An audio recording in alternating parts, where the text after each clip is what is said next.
attendees are in listen-only mode. Well, good morning, everyone. Good afternoon, good evening, wherever you are in the world. How are you, everybody? Let me unmute you guys, and let's start the party today. Let's start off. And by the way, if you guys are making noise in the background, I will ask you to mute yourselves so that we don't have an abundance of noise for the recording, because today's especially important for what our agenda is going to be. So, good morning, Aileen. Good morning, Chiwa. Cindy, I will make Hi, Ken. I will make you an organizer as well. I know it's late for you. I appreciate your being here, my darling, but it'll be worth your while. I promise you. It's okay. And Tasha wins the I Got Here First award. I'm not sure exactly what time you rolled in, but Tasha was here early. Good morning, Cindy Paris. Hello, how you doing? We are amazing here in this part of the world. We are that, and we have a special agenda for you today, by the way. So we'll get to that in a bit. So okay. There's been That's a little scary. There's been talk about you behind your back, and I'll just leave it that way. So before we start the festivities today, there's a lot happening today for you guys. Does anybody have any questions? Anything you all want me to cover before we dive into 1.0 and Wolfie's presentation? I do. This is Chiwa. Hello, darling. I have been having a problem, and it's still there in 1.0. And the problem is that I do my wraps, and then I click up there where it says a left click on view page, and everything looks great. But if I go back to my post and I click on the link in my post, it just goes to the raw link. It's not wrapped. Okay. And I put in a ticket about it, and I sent an email to Matt, and I haven't heard anything. Well, Matt is here right this minute. So why don't we take a look at what is happening with you live? How's that? Okay.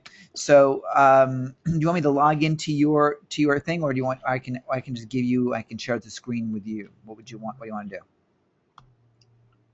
I didn't understand all of that, but you're asking me if I don't understand what the hell I said either, to be quite honest with you. So let's try that again. Do you have it up on your screen? Can we? I can put it up on my screen. Yeah. All right. Put it up on your screen, and then what we'll do is we'll take a quick peek at it, because it may be possible that you have the same situation somebody else does, or it may be that you don't. But let's take a look. And by the way, are you in 1.0 now, or are you in 0.995? I'm in 1.0. Okay. Okay. Cool. All right. Let's see what we got here. Let's see here.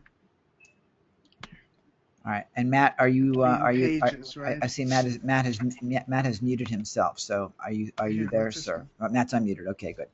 All right. Let me let me know when you're ready, and I'll give you screen control. Okay. Well, I have one. Well, I heard this awful echo, but not anymore. I have one of the pages up that okay. with the wrap where I left clicked on view page, and you can see that the wrap is up there. All right, hang on a minute. Let me give you a presenter here. Hang on a second. Oh, not even. Sorry, I was just about to give Aileen the presenter. I didn't want to do that. So here you go. Okay, so Chiwa, just accept us, and then we'll go ahead and we'll take a peek at what's going on. Okay, I accepted. So I'm going to pages here to find you probably want to see the dashboard, right? What's in the dashboard? Not necessarily. Let's take a look at the page you wrapped first. Okay, well, here is a page that I wrapped, and it looks great in the view page. Okay, beautiful. Okay. And then if I go to my site, let's see. No pressure. Just do it right. Just do it right the first time.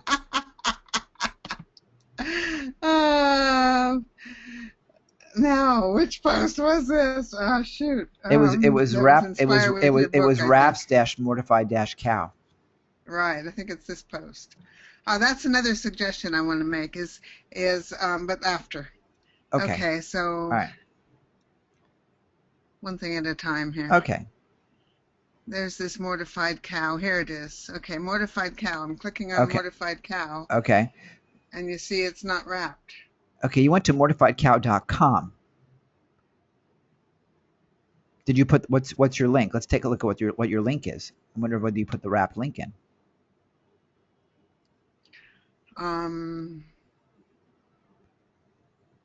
Okay, so the wrap is for mortified cow. Right, but I'm wondering if I suspect that the wrap in your post is not the wrapped link. So do you want to look at my dashboard? I'd like to look at the edit. I'd like to edit the page. Take a look at the actual post itself. And so, guys, what I'm looking at here is that it went straight to the unwrapped site, to the raw site. And you want to go to the post. I want to look to the post, yeah, because when you clicked on that link, it took you right to mortifiedcow.com. What you really wanted to do was send it to petrights.com/wraps/wrap-mortified-cow to your wrapped link. Come on, move. Hey, don't yell at me. I'm just the messenger. I'm not yelling. I know. I can't make. Am I yelling? No. Oh, there we go. I can't make it go any faster than it already is. Macs have these thing, where you're supposed to be able to move things with 2 fingers on the touchpad. Yeah. And sometimes it works and sometimes it doesn't. I understand. Let's see. Think about one. writing. Which one is this? This is. What's the name of that post? I'm sorry. I don't know. Oh, hang on a second.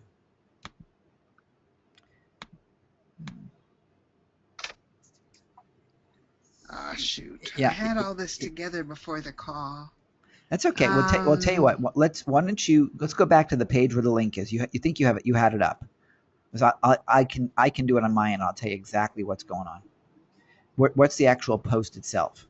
Where's the? Yeah, that's what I'm trying to figure out. And it should be across your top. Should be across the top. Isn't it the what? Is it why focus on something? Yeah. Yes. Thank you. Okay. Why go ahead. Focus on. Okay, so go ahead. Just do me a favor. So if I go back into posts, I can do a search for why focus on. Well, you could actually. You don't have to do that. Go to the post.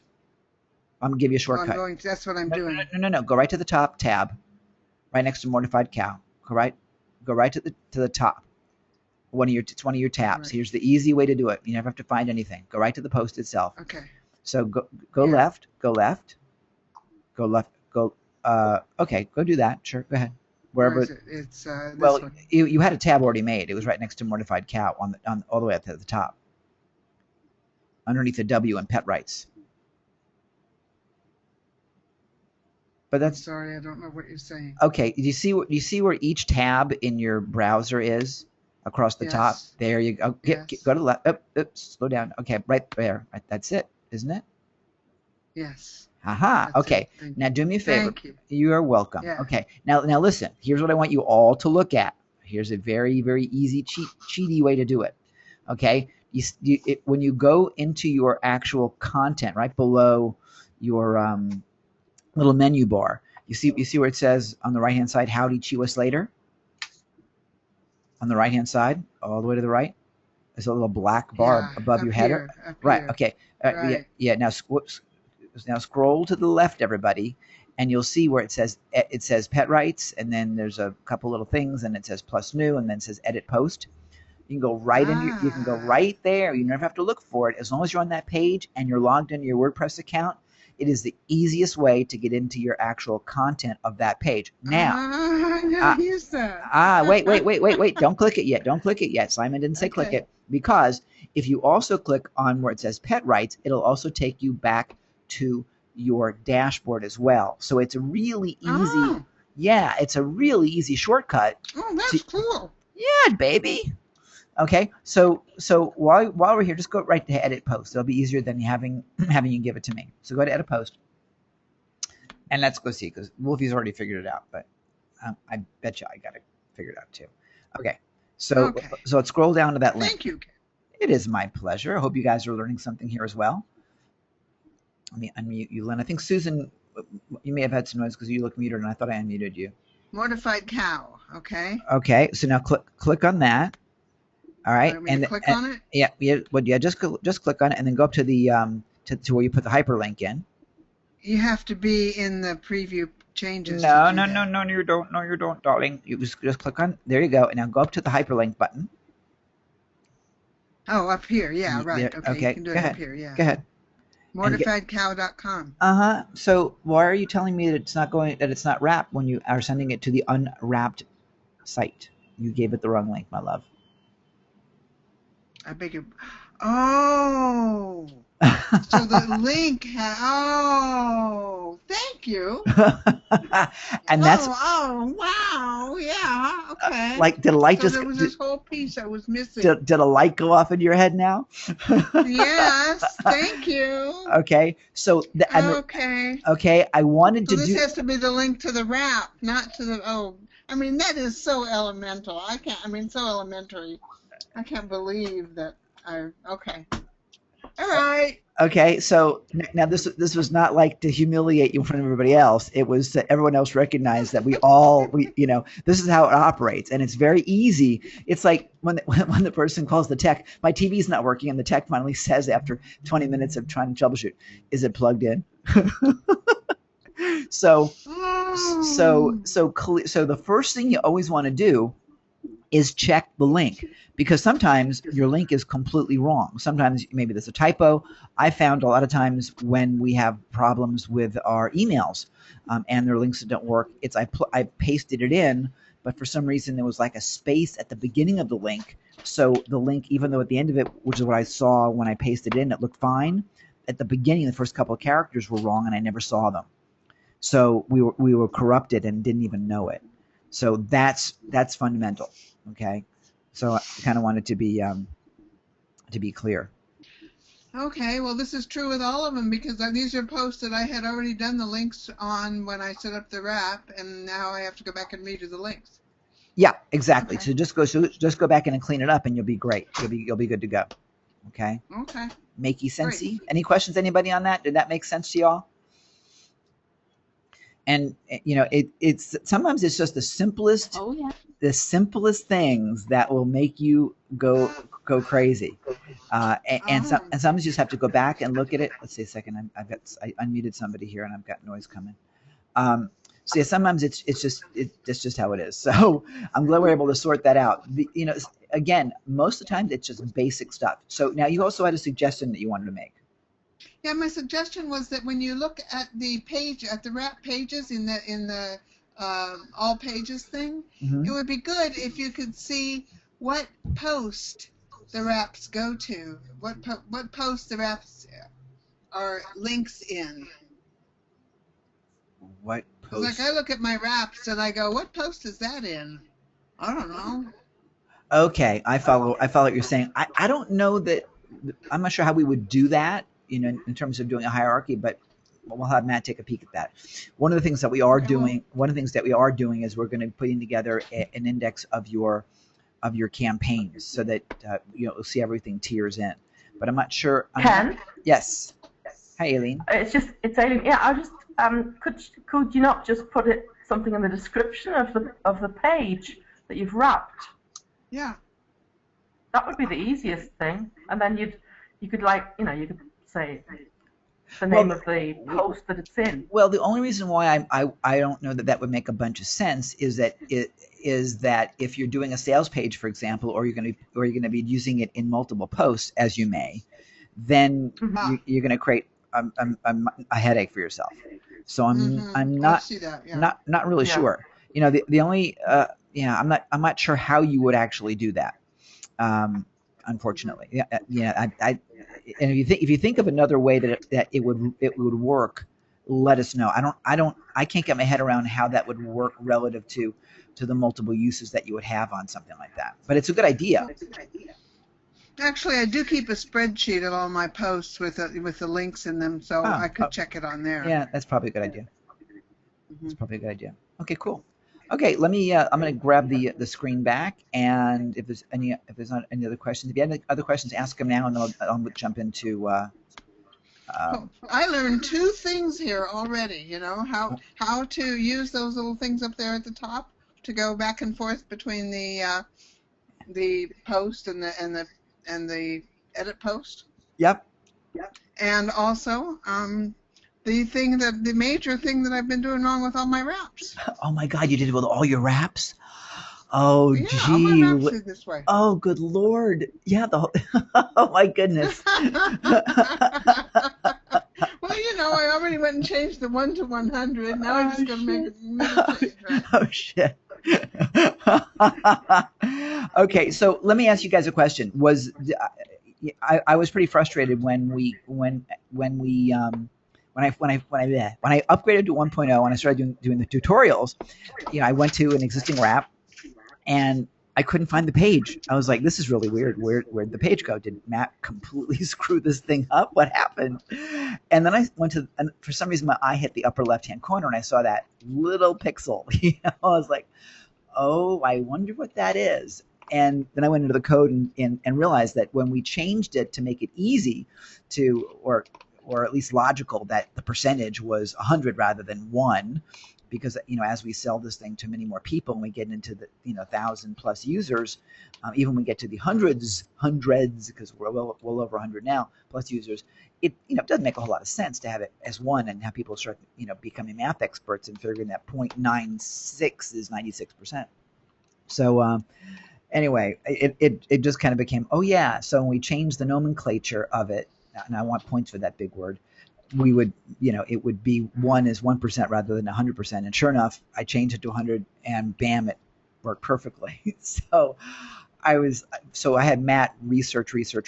And even as of this morning, we haven't figured out a way to globally search and replace the 1 to 100. So hopefully it was not a nightmare for you guys. I know a lot of you guys are rapaholics like me.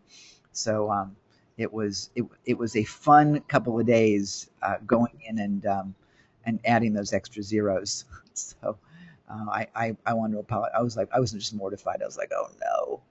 So anyway, any other questions or comments before I take you through 1.0? Okay, Wolfie has a suggestion for you, by the way, Chiwa, and that is, and he's being really quiet. I don't know why you're being so quiet, Wolfgang.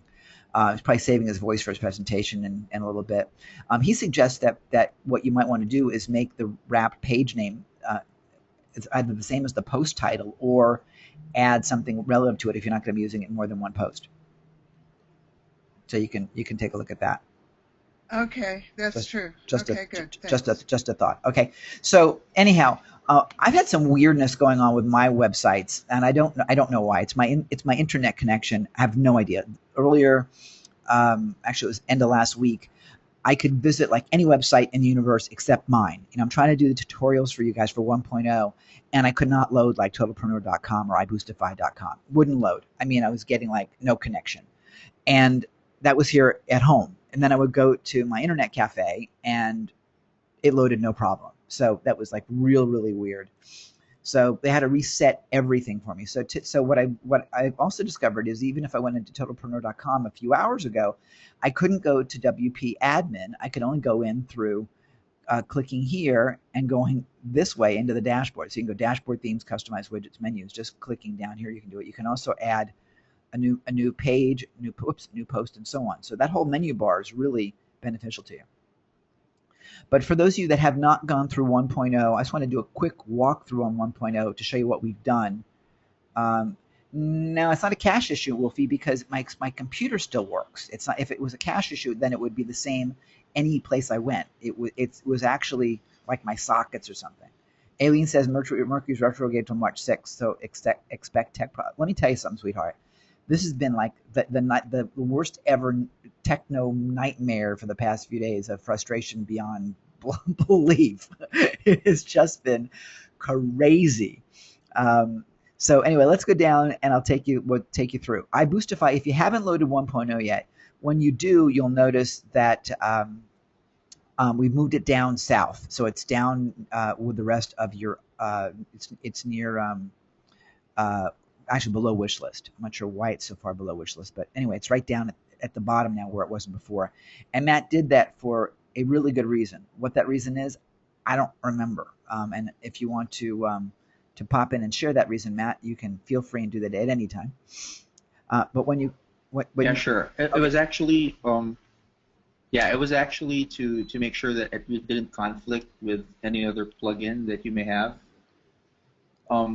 We found out that when we kept it way up there on the sidebar, there were certain plugins which weren't adjusting right, and it was getting step time, Stepped on. meaning it wasn't being seen. Yeah, so we moved it.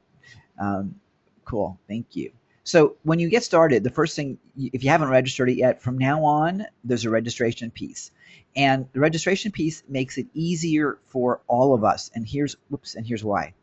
By putting in your first name and last name and email address, you get registered, and just click register me now. If it doesn't work, you'll get an error message. Okay, so you'll see a little green sidebar here. We did that so that way we could give away free trials. We did that so that you could give away free trials.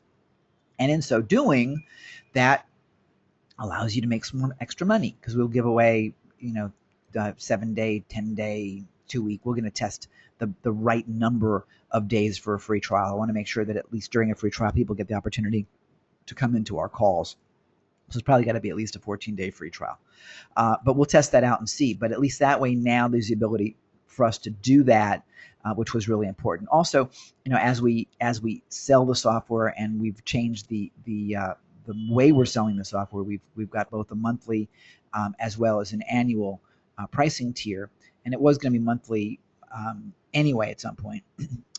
We had to be able to monitor that, so this licensing allows for that. Okay, so that's the licensing piece. It should be fine. If you have a problem, let us know. But we've moved everybody into that database manually just to get you all set up. Okay, then the defaults right below that. Okay, the defaults page is now finally called the defaults page, not the options page.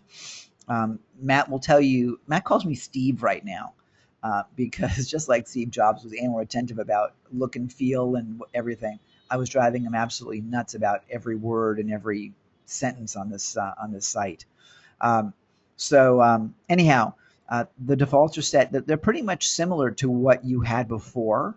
Your target URL, home URL. The tooltips now are a little bit more obvious with a question mark there. You can upload your image same way as you could before. Image height's the same, background color is the same. So all that's the same. Retargeting script spaces here are as well. And we added a nicer looking button for the defaults. Any questions on that?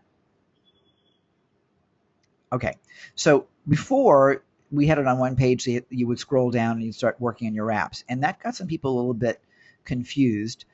And then of course having the whole funnel piece all in one got people confused. So we, in honor of a certain Cindy Paris, have added a single wrap page. And I'm clicking on that, I think. And here we go. So we call that the fast wrap creation tool. I was getting creative that one day, but it creates just one single wrap. Okay. And by the way, on every page there's an access to the tutorials, which takes you right down to the membership page. So if there's any questions, whatever, it's just an easy link at the top of all of your pages. Okay. Real simple. Really all you're going to do when building a wrap page is complete 3 areas: the title of the page, the URL you're wrapping, and where you want it to go on the banner, on the header bar. Return to site. Where do you want them to go? Your zoom level is going to be the same. That's your default. Your top image is a default. Your image height is a default. Your background color is a default.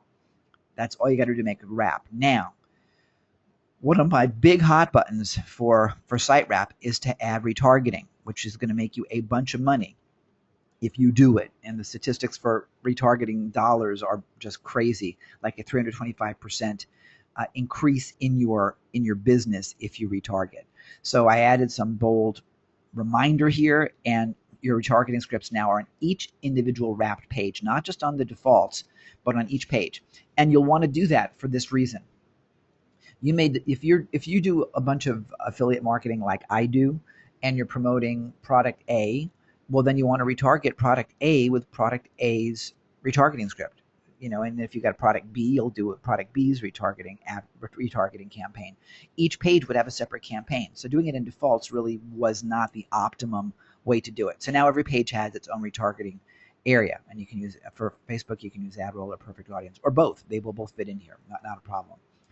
In talking to Gina, she tells me that this is the only retargeting method, A, that she will use, and B, that the other manners of ad retargeting code, for whatever reason, WordPress strips it out. So this is perfect. This works just great. So what she's doing is she's doing wraps just to put the retargeting code in more easily rather than having to hire a programmer to go into header and footer codes to make sure it's in there right. So this is going to make it easier for you.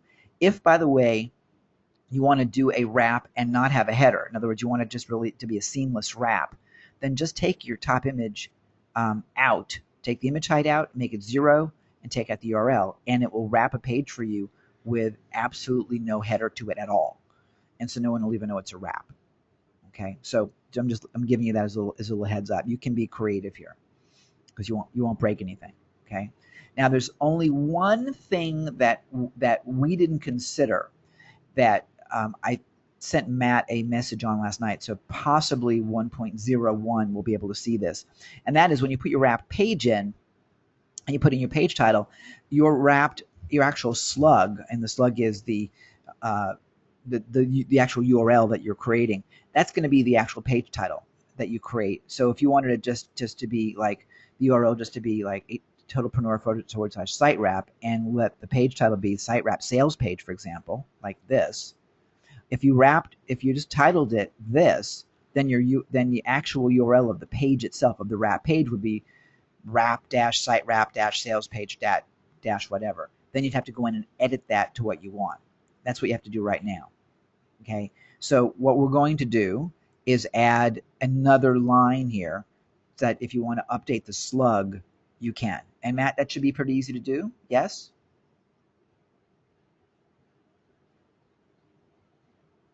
Yeah, that's going to come out in 1.0. It's 0.1. Okay, great. Yeah, because right now when you make a Next page, rollout. yeah, okay. So because when you add a new page, just so that you guys can see what I'm talking about, when you add a new page, you add a page. Whoa, maybe that's you, Matt. Let's see. Okay, but well, you'll name the page. Okay, so let's call this. This is a test page. Okay, then what's going to happen is, let me save it.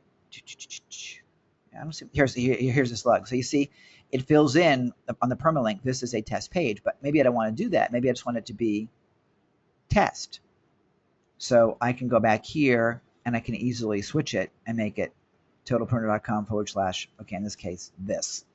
You see, we're not right now in creating the fast wrap. We don't have that ability. So when you make your wraps, be aware of that. And if you don't like what it is, just go back and edit your page, and you can do it very easily. In fact, let me just create a real wrap for you to show this to you. Okay, so let's call it wrap sales page. I'm just going to do this. Call this a demo, so I can delete it later on. Okay, wrapped URL. Let's totalpreneur / SiteWrap, and let's give it a banner URL of. Santa always becomes my default. Anyway, let's make the fast wrap. And you'll see at the top of the page, when it makes the wrap, it'll show you the actual URL that it's creating in just a second here. Here we go. So here we go. Demo wrap -SiteWrap -salespage.tp.com. That's a long, nasty looking thing, right? So there's a really fast way to fix this. And that is you can kind of go right, just click it. It'll take you there. I was going to say that was a fast way, but I also made a mistake. That bar across the top that we talked about, Chiwa. Oh, yeah, here it is, right here. There's the edit page bar. So let's go ahead and we'll just edit the page. Sometimes that doesn't show up. Okay, so yeah, guess what? I'm editing the site wrap page, not the wrap. If you look at your wraps, your WordPress edit bar does not appear on top of your wrap. So your wraps are not editable in the same way that this inside stuff is. Let's go back to the dashboard then. And let me go find this page. One of the ways to find a page easily, by the way, especially if it's a page like you did today, is just go ahead to the date area, click on the date, and it'll pull up your wraps, or pull up any of your page rather, in date order. And see if it clicked. Let's try it again. So that way, yeah, 'cause that way it'll show up. There we go. This is the first page we did. Now, what I can do very easily is do a quick edit. I don't need to do a full edit. I can do a quick edit, and here's the slug. So I can now do it as test, and then it will be, and then just save it. Whoops, it's gonna get, and just click update. Okay, so you can change from publish to unpublish. If you're not using the quick edit, you're missing an opportunity to save a little bit of time and energy. And then your categories, you can throw into categories as well. Okay, so that should be saving. If there is goodness in the world, yeah. Okay, there we go. So now, if I go ahead and click this page, the slug itself should be test, I would think, unless we already have a test. Oh, yeah, and here it is right here. You'll see it right there. Okay, and there's your wrap. So you're good there. Does everybody follow that? I hope I didn't confuse anybody, but I wanted to show you the flexibility of what you may need to do. So the retargeting for Facebook goes in the right-hand box, Wolfgang, because, and you might be able to put it on the left side, but why would you? I mean, we've already made it easy for you on the right side. I don't know that there's a difference in the requirement for Facebook versus Google. I don't remember. I think it all goes in the same place, but just stick it in the right side where we gave you the spot. Okay. Now, on the funnel, Aileen, can you hear me now? Okay. On the funnel, we created a different means of using this. Okay. We tell you what a funnel is, and then again, there's your tutorial button. But to create a funnel, you just click the first option, and then it sort of opens up. You always have to make sure that this little checkbox is checked to be able to use that. And that's just part of the programming logistics. Same idea. You'll fill in the first page, the wrapped URL, the banner link, but you only fill this in on the last page. This is where it might have gotten confusing before, but you don't know what the actual next page is going to be, because it's a wrapped page, and until you create it, you don't know what the link is actually going to be. So there's no way to put it in. You know where your destination is going to be, but that's the actual raw destination, like that raw link that Achiwa had, right? So this has to be created by SiteWrap based upon what you put in funnel page 2, which we'll get to. All right. The rest of it's the same. So really, in this case, you're doing the title and the wrapped URL.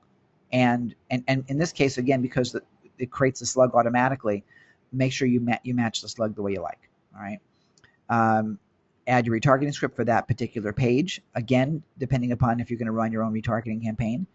The only time you click Create My Funnel now is if you're done, which is why we have this little message here. There will be a second button which will say either Add Another Page or Create My Funnel. We just didn't have time to get that done for you. So there's a little warning here to not click that. All right. So page 2 of the funnel is here. Make sure you click this button so that the information is added. And again, we'd like to make that easier for you, but it just took too much time for Matt to organize. And then you just continue further down. If you're done with just 2 pages, great. If not, go to funnel page 3 and click here. When you're done, then click Create My Funnel Now, and your funnel's created. All right, and it'll give you a link to all your funnels, to all your funnel pages rather. There will be in the next version a database of your funnels and what's in each funnel, so you'll know what's there. And just to make life easier for you, we don't have that yet, but it's coming. The next thing I want to tell you is that if you're not doing funnels, you are leaving some money on the table as well. Unless you're bringing them back to your site where they were before. If you're doing anything, that's selling something, put a link to the next offer in your header. You will make money. I've already done that. And I want to say it was like a $200 product, which was my own product. So, well worth doing, my friends. Well worth doing. So I urge you to do that. Okay, so that's the basics on 1.0. There's a lot of stuff under the hood that we did. There's also a support button here for you on the left-hand side too. That's a Michaela Kennedy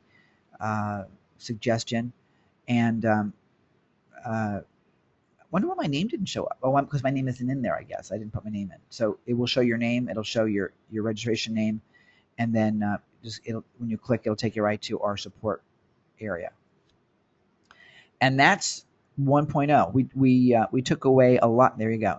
We took away. By the way, there'll be some additional content in here for you guys too. We're gonna throw some tutorials in here also. But right now they're in your members area. Okay. Any questions, you guys?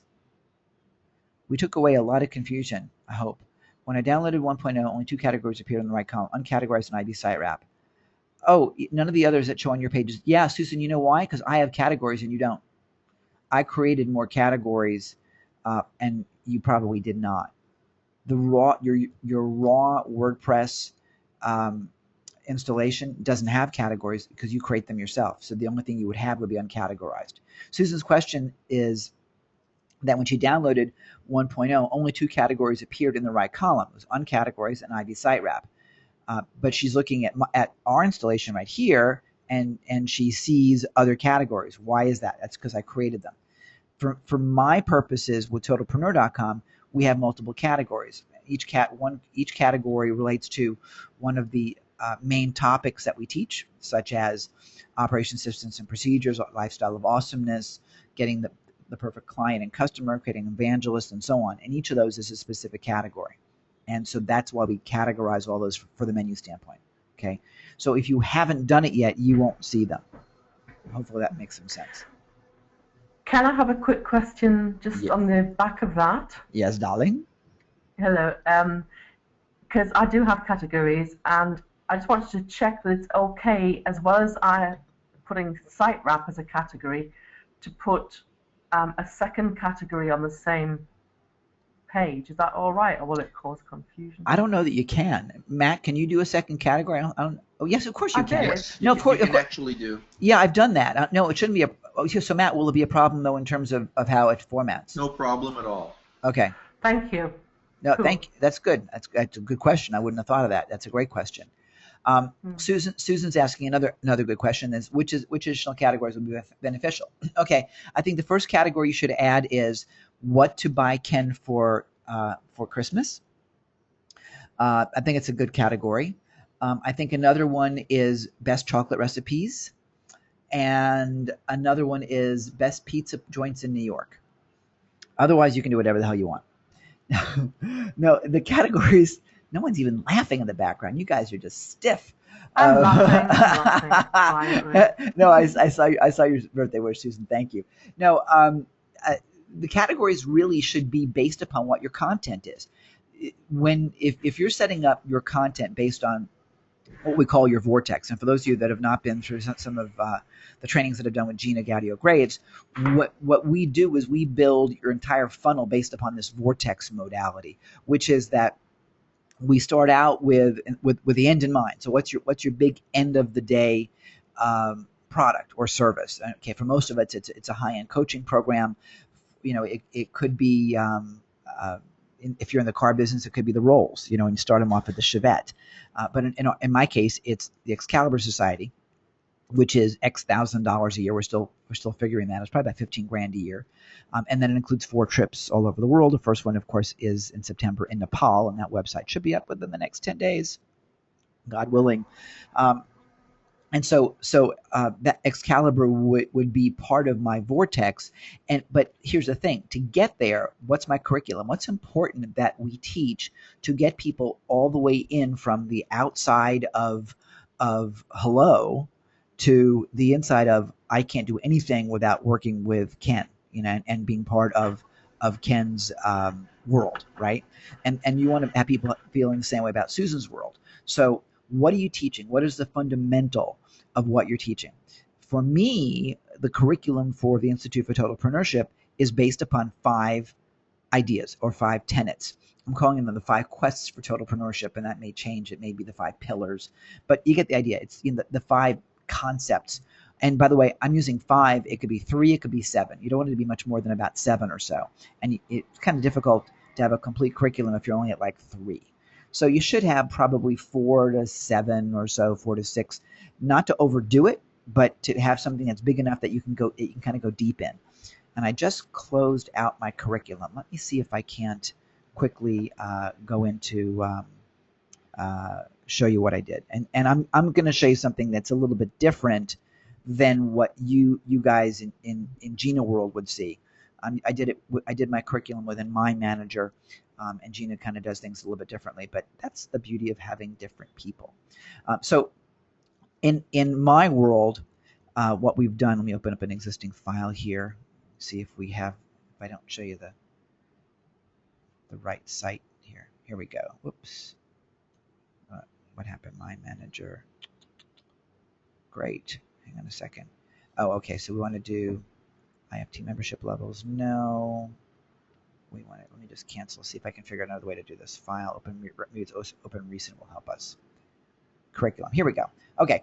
So for my business and for what we're doing with the Institute for Totalpreneurship, we're basing it around. Hang on a second. Yeah, I'll get to that in a second, Chiwa. Let me just see if I can't get us real quickly here. Here we go. Okay, perfect. So here's my curriculum for the Institute for Totalpreneurship. There's 5 main areas. The first one is the quest for new and better customers, because to be a totalpreneur, you got to have, and have any kind of business, you have to have customers, but they better be the right customers. So that's the quest for better customers. My curriculum, what I'm going to teach, is social media, email, media buying, article marketing, video marketing, joint ventures, blah blah blah blah blah. Okay, and then I have a sub one, which is the quest for new markets. That would be local marketing, app development, because it's just kind of a different customer base. Then the next piece is the quest for improved customer value and evangelism. In other words, what happens now that I got a customer? What do I do with them? Well, I want the customer to come back more often, and I want them to spend more money on bigger ticket items. I mean, I want to increase the value that customer creates for me over the lifetime that we're together, and I want it to be a long lifetime.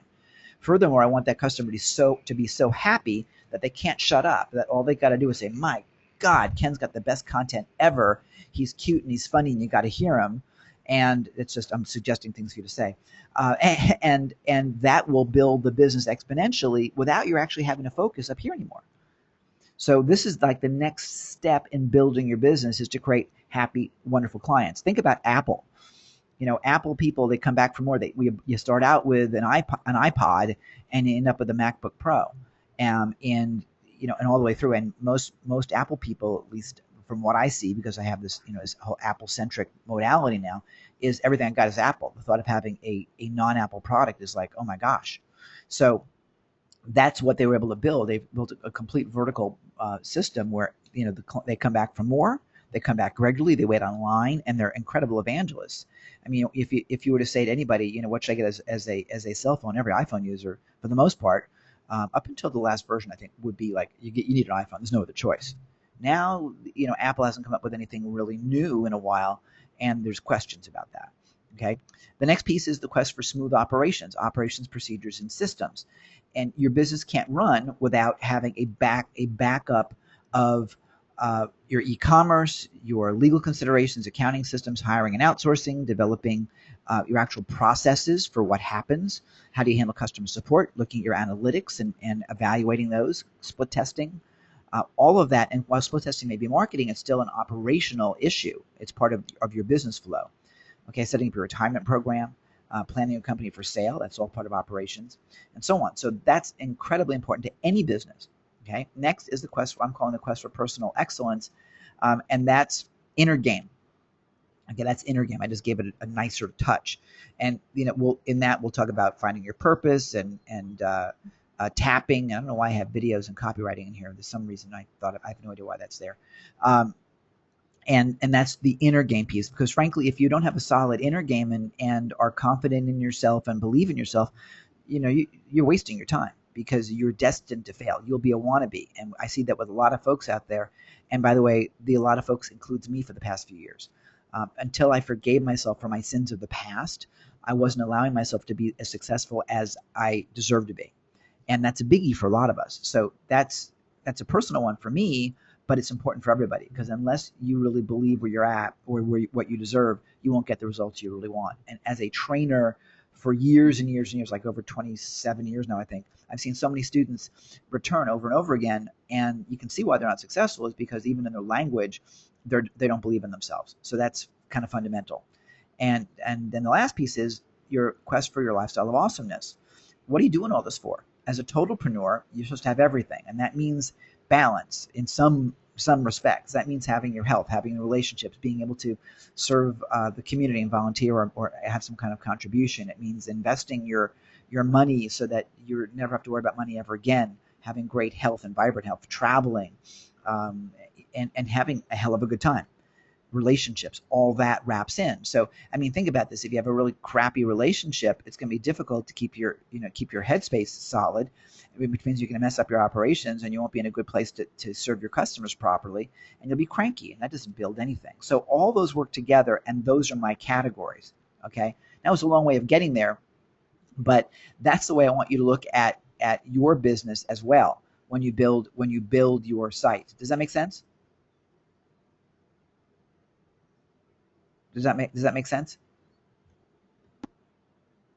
Oh, sorry, Susan, I have to unmute you. Let's see. Where are you? Okay. Wolfie says it makes sense. That's good. Susan, was that good? Yes, that makes sense. Okay, perfect. A lot of analysis there. I better not go there. My question, yeah. Well, it's pretty basic. It's not stupid. It's just basic. You know the banner that you have across the top of the page when you wrap, let's say CNN. Like right here. And you've got your little, yes, that's right. Okay. So it's totalpreneurship now. It used to be the little rocket thingy. Right. And you've got return to site. Yes. Now, how in heaven's name do people like me who cannot design a banner to save themselves actually do that?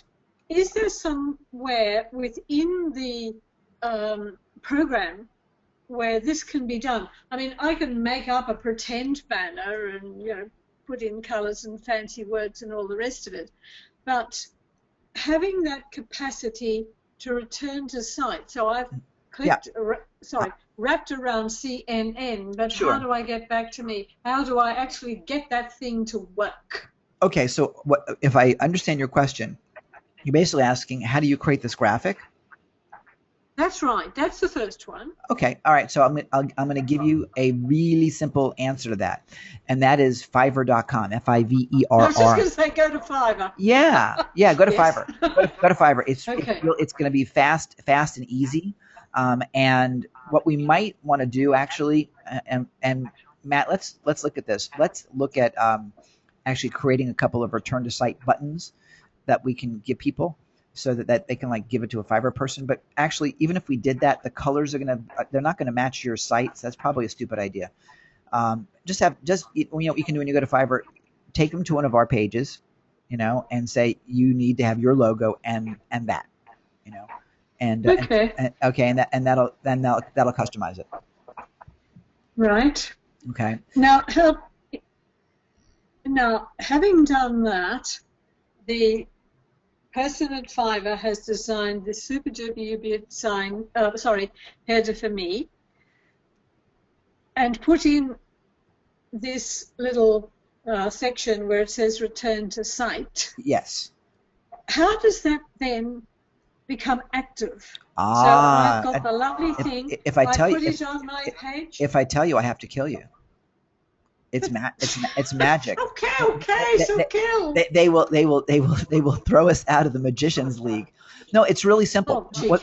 What this is this whole thing is a clickable link. This entire thing is a clickable link right here across the top. It's not this button itself. It's the entire header. Okay. The whole thing. Yeah, it's the entire thing. So when we go ahead and we create a wrap, yes. Okay, well, let's go create a single wrap. You're putting that. We're programming it together. What you're doing is you're defining. Here's the image, okay, and then the banner link URL. This is the link that is on that image. It's basically in other words, what we're doing is we're creating a hyperlink on an image. That's all it is. Oh, is that all? Okay, so that top image is the white man magic that you've worked out to get us back to our own site. Yeah, so you really don't need that. You don't need what? The return to site button. Well, yeah, you do, because how do they know to click there? Oh, okay. Put that in. Right. So Okay. in this case, Okay. First, get the. right. In this case, I have return a site. You might want it to say return home. You might want it to say return. Yes. You might say Yes. return to page. You might want to say, listen, buy my stuff.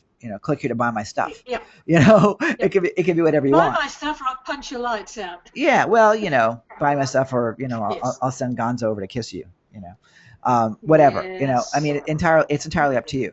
Now somebody asked. Okay. Somebody asked about having no header, and since this is designed by you, it can be as large, as small, narrow, or as thin as you want. It's entirely up to you, because you define Yes. that image size here. Okay, so so I had a page.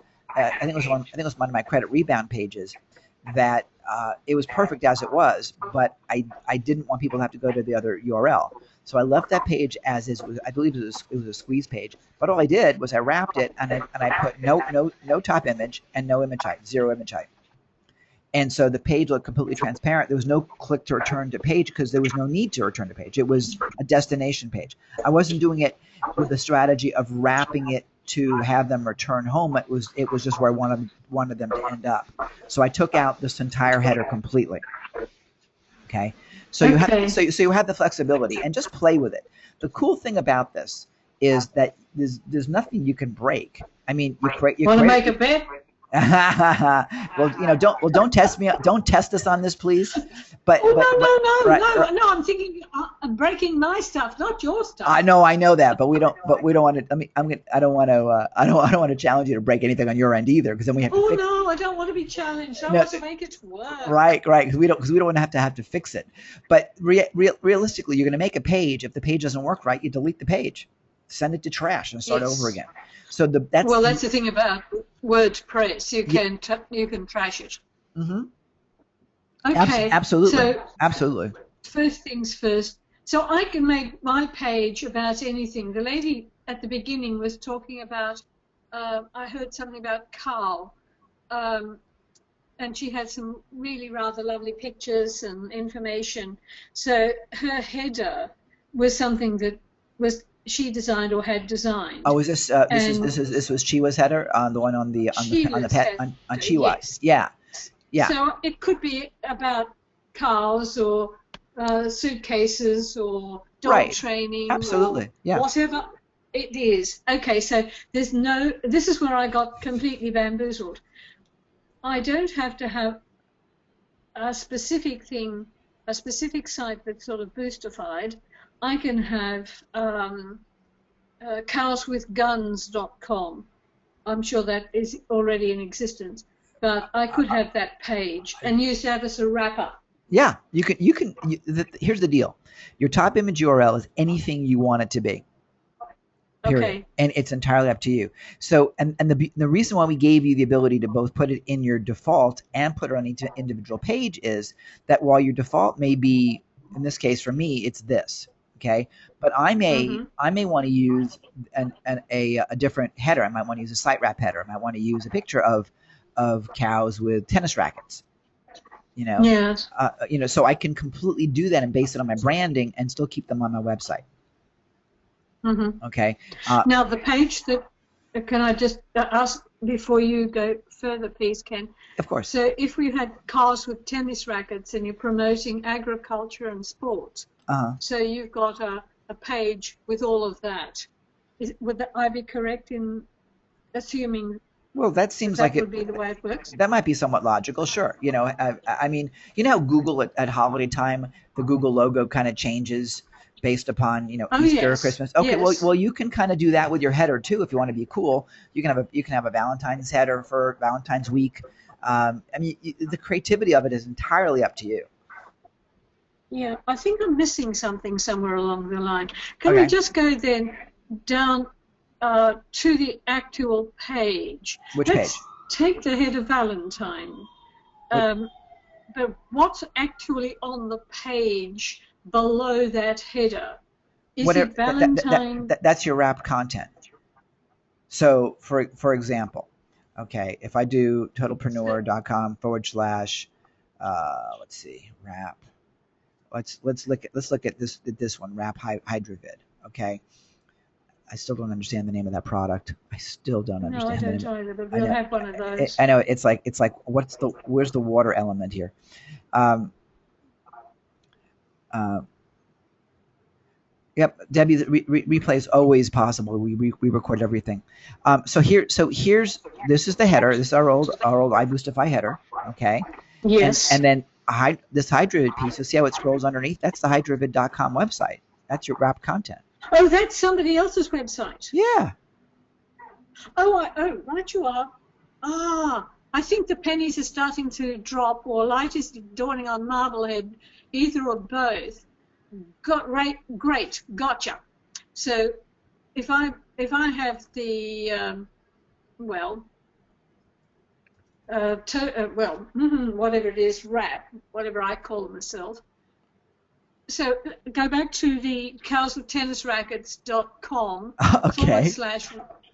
/ okay, so that's my page, Cows with Tennis Rackets. I love so that. So it could be anything. Right. I do too. Right. No, I'm not going to pick it up. It's sweet but somewhat daft.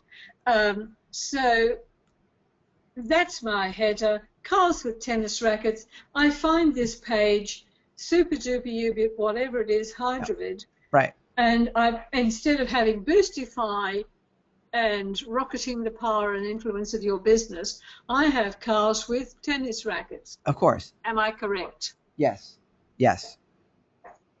Gotcha. Yes. Now let me make one thing clear though. One of the benefits of having this header is to promote your branding. So if you have Cows with Tennis Rackets and that's your branding, then keep Cows with Tennis Rackets consistent. In other words, you know what I mean? Yes. And because otherwise you'll confuse. But I'm into agriculture and sports. I'm not going to go and try to sell baby clothes for argument's sake. Right, unless it's for baby cows with small tennis rackets. Oh yes, of course, for little calfies, yes. Right. Okay. So or miniature tennis rackets. Right. So keep it consistent. So I mean, I could do iBoostify. For example, we did iBoostify. When we merged it in with SiteWrap, so I could modify this a little bit as long as it had the iBoostify branding. Same with with the totalpreneurship tree kind of thing, you know. Yes. You know, so there's that, right? And what I recommend. So really, the more neutral you are, the more general the wrap can be. Well, yeah, but I also want to be careful about being neutral because sometimes neutral gets you nowhere. You know, in other words, you've got to make a statement for something, at the same time. So you can, you know what I mean? So, I mean, right now we're gonna keep this logo, for example, Institute for Totalpreneurship on everything. We might then add another piece to it, and add to that. But this logo is certainly our branding. The tree definitely. Each of the five fingers represents one of the one of our quests. You know, one of the 5 pieces of our vortex. So it all okay. Okay. So we wanted it to have some meaning, and that there's some consistency. Because if you try to do too much, you water out your brand and who you are, and then they're like, well, what is this? Keep it consistent. So that's the other extreme. It can be too neutral or too confusing. Right, because remember something. The idea is to have them staying on your site and feeling comfortable on your site, that they're in the same place. So the only difference that I might have, for example, with Totalpreneurship, is, and I wonder if that's me that's echoing on your side of things. It's very silent here. Oh yes, and it's probably you then. Why don't you mute yourself until you speak again, okay? Thanks. So what I might do is I might add something else for a category, like ops or something, so that it looks consistent. All right. Right. So at least that will be in there.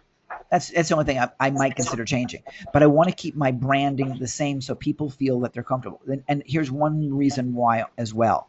Keep this in mind for you guys that are selling stuff online. Your shopping cart, your order process all the way through. Susan, I got to mute you because we're echoing here. I think it's you. It would be the sound of the computer. Yeah. The motor. Why don't you echo? Why don't you mute yourself if you could, real quick, and then when you come back to talk, you can unmute yourself. I will press the little green thing. There you go, sweetie. I appreciate that. Thank you. Okay, cool, excellent. So what I'm saying is your branding needs to follow you all the way through.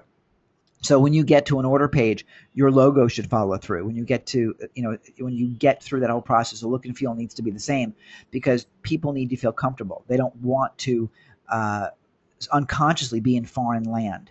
So if they go from a sales page, for example, that has, let's see, where the heck am I going here? Let's say if we're showing the iBoostify logo, then I want to go to an order page that has the iBoostify logo as well. Okay, somewhere in there. So and with the same colors, so that way there's a comfort level. Okay, people need to feel comfortable, or you're going to increase your abandonment rate dramatically. And the cart abandonment rate is so bad already that you got to be careful. I mean, right now the cart abandonment rate is, I want to say, it's 72% of the people that actually go to buy. They start the order process and they leave. 72%. It's that bad. So every way you can make them feel comfortable, you want to do. So again, kind of basic stuff, but keep your branding consistent. And again, if you're doing counts with tennis rackets, which I think it's a really cool brand, actually, got to figure out what we can use it for, because it's a visual that you're not ever going to forget. I can just see the T-shirts, I can see the coffee mugs. I mean, it'd be really cool. So if you were to do that, then yeah, you want to keep it coming all the way through. Okay. Any other questions? It's mine. It's yeah. That's fine. I gave it to you. That's fine. That's fine. You had listen. You had cows with guns. I at least gave you the tennis rackets. I mean, I should get something for that. Indeed, you did. But Cows with Guns is a song, a wonderful, stupid song. Okay. Yes. I'm not a big gun fan. I have to admit. I see people die with. Nor am I, but it's a nonsense. Right. A nonsense song. Okay, that's fine. Thanks, Ken. That does answer my question. My pleasure. I'm unmuting. Okay, Cheers. great. Thank you, darling. Okay. Anybody else have any questions or comments? I've got a yeah. Okay, go ahead. This is Chiwa. I've got a cat with nunchucks. Okay. So if you don't put a banner at the top of your page, if you don't put anything in that header URL slot, then your page is going to look like it's not wrapped except for the URL up at the top in the address line, right? Yeah, exactly. Okay. Exactly. And you would do that in what kind of a situation? I'm trying to find it for you now, because I think I did one. I know I did one, actually. So let me see if I can find it, and I'll show you what it looks like. And I think I did it in ITP. So let's take a look. Let's see if I can just find it real quickly here. I'm pretty sure I did it here. So I'll show you what it looks like. And then I got to give you some really cool stuff. Credit rebound, order form registration page, wrap credit rebound, order form. I think this is it right here. Let's take a peek. So I think Mark just did this. Let's see if I can. Let's see. All right. Let me just hit view. Let's see what this is. Let's take a look. Yeah. Okay. Yeah. It's filling on creditreboundinstitute.org, and there is no header here. So this right now, yeah. Here it is. creditreboundinstitute.org, right here, and you'll see if you see the gray and there's a slight border around it, it's wrapped. So the actual background of creditreboundinstitute.org was gray. Still is gray, actually. But it was easier for me to keep it all on totalpreneur.com, and of course, keep my Google stuff the way it is. So this is the actual page. Okay, we ran this promotion just recently, but it's wrapped, but there's no header. Right. So in what kind of a situation would we want to do that? Well, here's the situation. I wanted to keep people in totalpreneur.com. I wanted them at I own this other site. Credit Rebound Institute is mine, and since I didn't want to have to rebuild this page just yet, I just decided to wrap it. It's just easier. It's done, right? So why do extra work when I don't have to? Since it's mine, I could wrap it. Don't put the Totalpreneur header on there, because then it would be sort of redundant with two headers. So I just left it this way, and that's all there was to it. So I'm confused. Why would you be rebuilding the page? Well, because what I'm trying to do is I'm trying to consolidate brands and not have people go to all these different URLs. I mean, I own creditreboundinstitute.org. I've got flexyourmind.com. I've got blah blah blah. So I want them all to come to Totalpreneur. So if I send them away to Credit Rebound, it number one doesn't necessarily look like it's me. Number one, okay, it looks like I'm sending them someplace else. Remember I talked about consistency? So at least here, they're still at totalpreneur.com if someone looks. Eventually, Credit Rebound Institute will become part of totalpreneur.com. You know, and it will be. Okay. I have a similar situation. I have PetRights and I have wordweaverforyou.com. Right. And so if I want to send people to a page on wordweaverforyou.com, the reason for not putting the PetRights header at the top would be so that it looks like, so that what? Well, the reason why I didn't do it is because I didn't want two headers. I mean, we were doing the webinar. Okay. We were doing the webinar as Credit Rebound Institute. They didn't know what the Institute for Totalpreneurship necessarily was, and it was for me it was just a shortcut. It was just a way to put this in place, not send them everywhere, and keep them at totalpreneur.com. That's the only reason why. Okay, I did it's a shortcut, and it lets them. It makes it not look like it's on the Totalpreneur site. It makes it look like they're really there at Credit Rebound Institute. Yeah, and that way I still get the Google juice about people coming in with traffic. Remember, I'm still trying to build traffic for totalpreneur.com. Right. Okay. Right. So could I have done a wrap? I'm sorry. Could I have done a wrap with a wrap header? Yeah. If I had time, I could have created a Credit Rebound header. Yeah. But if I did, this header here is already think about this though for a second. This header is part of this page, so I would have had two headers, and that's what I didn't want. So by simply not putting the header in, it's a lot cleaner. You see? So what I'm saying is it's a wrap page, but it doesn't look like a wrap page. Now, what Gina is doing, and another reason for not having a wrapped header, is that if you are wanting to simply add retargeting to your pages and add retargeting pixels, then all you'll do is you'll wrap a page without a header, put in your retargeting, and your page will look like this. No different. Now, if you had a background that was gray or something, then you'll have like a little white thing around it, but no one even notices what the heck that is. If your background is white, then you'd never see it anyway. So that's the reason why you would do it without a header. Okay. Okay. Next question has to do with retargeting. Okay.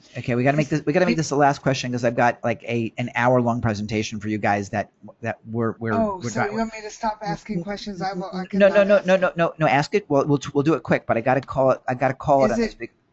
Is retargeting something that is useful if you're not doing affiliate marketing? Yeah, retargeting is really useful if you have something to sell. Affiliate marketing doesn't mean anything. It's really about what are you selling. So if you're going to sell a membership, if you're selling a membership, for example, then retarget them to come back and join your membership. That's your stuff. It's not about affiliate marketing. Does that make sense? Yes, thank you. No problem.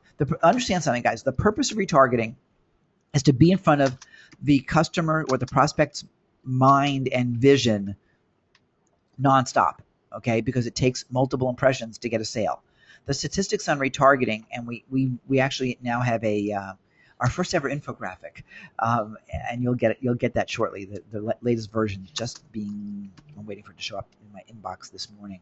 But the bottom line is that of that 72% actually, hang on one second.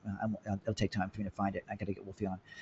Of that 72% that abandons, 8% will come back and buy. But with retargeting, 26% rather will come back and buy. That's 325% more, 3.25% more. Okay. And do you have a video on retargeting? I do not as yet, but we're going to make one. And we're going to bring someone else to do it. We've got some other retargeting courses that we're looking at right now that we'll JV with. So we'll give you something that's going to be solid. There's two companies you'll use, three companies. There's Google, and they've got good content in terms of how to do their own retargeting. And by the way, they've added so much more for analytics. It's crazy. They've really been good to us. And then there's AdRoll and Perfect Audience. All of them, of course, have great content. You can go through the web and find a bunch of good free stuff. But we will come up with something. Either we'll JV it with somebody, or we'll create our own. But it's not there. It's not there yet. And I'll tell you, I know the benefit of it. Am I an expert in retargeting right now? No, I'm not.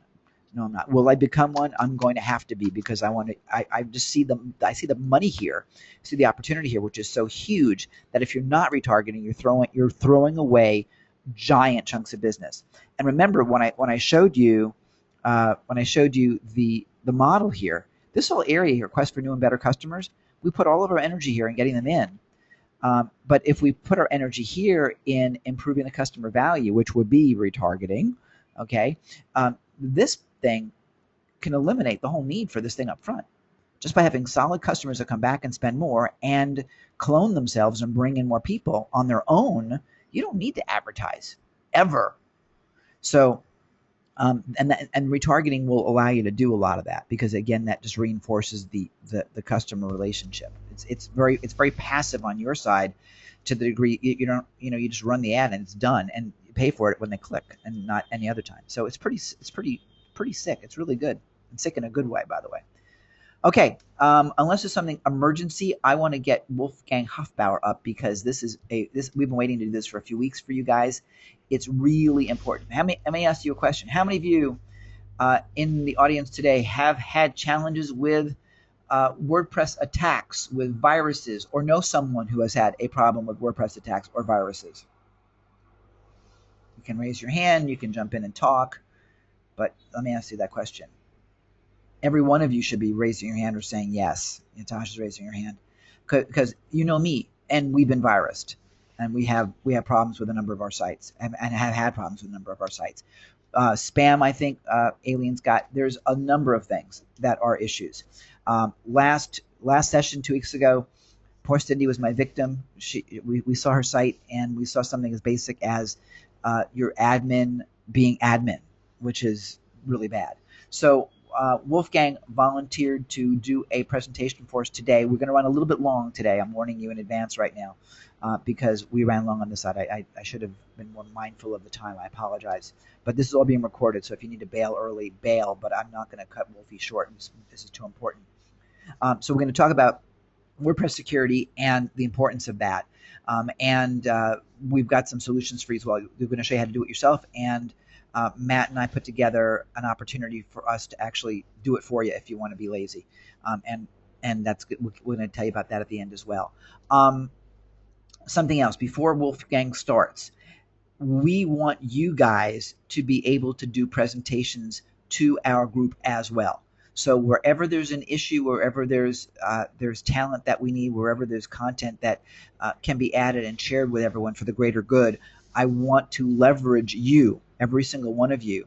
So whatever your strengths are, please let me know, and I'm delighted to give you time, anywhere from 30 to 45 minutes or whatever, to address that and benefit everybody. I mean, these sessions are for you guys. Okay, not just Q&A. It's a strategic implementation session, but I want to give you more, and it gives the opportunity to grow. So with that said, let me. Where are you, Wolfie? Oh, you aren't upgraded yet. Let me upgrade you and give you and make you a presenter here. I'll upgrade. Here you go. And so now just accept that, and we'll go from there. And then I will monitor the questions for you, so you don't have to worry about that. I'm not going to distract you at all. So you can get your presentation up. And ladies and gentlemen, I don't even have an intro for you, Wolfie. I met Dr. Hofbauer. And I sent you the media release and everything. You did too. And I'm just going to say, Wolfie's a cool guy. Listen to him. He's cool. No, actually, I met Wolfgang. My God, I met you about 2 years ago, I guess. At one of something like that. Yeah, in David Padia, and David Kavanaugh's event in Padia. Wolfie, as you can see, is from Melbourne. He is from Oz. He's an expert in local marketing, among other things, and has been a coach to David Kavanaugh students for many, many years. If you don't know David, he's a pretty cool guy too. He runs a 12-day retreat here in Thailand on internet marketing, and I've been on his faculty. So it's pretty cool and pretty fun. Wolfgang's going to spend some time with us today on WordPress security. You want to take a lot of notes. This will be recorded, of course, because we record all of our sessions. So without further ado, ladies and gentlemen, let's give Dr. Hofbauer one of our warm Totalpreneur iBoostify SiteWrap virtual claps. Here we go, ladies and gentlemen. Here it is. Woohoo! Hey, that's the first time I've been made a honorary doctor. That's good. Okay, I will be here with you, my friend. But let's rock and roll, because I know you have a lot to cover. Thank you very much. All right. Well, theoretically, you should by now be able to see the first page of the presentation. It's not theory. It's reality. We see it. You see it? Good, Yeah, yeah. good. Now, notice at the bottom, I'm saying how to check for and fix most common WordPress security issues, and this is a basic presentation. There is so much more that can be done, but realistically, you don't need it unless you are or have been a target of some hackers and they're not leaving you alone. Then you obviously need to step it up. But for most people and most of their websites, this is going to be more than enough. Now, is it important to actually save yourself from being hacked? I put in this search here in Google this morning, how to hack a website. I got 29 million results. Oh my God. And they start with videos. Do you think there's information out there on how to hack websites? Now, if you want to go even further into this, how hacking a WordPress site.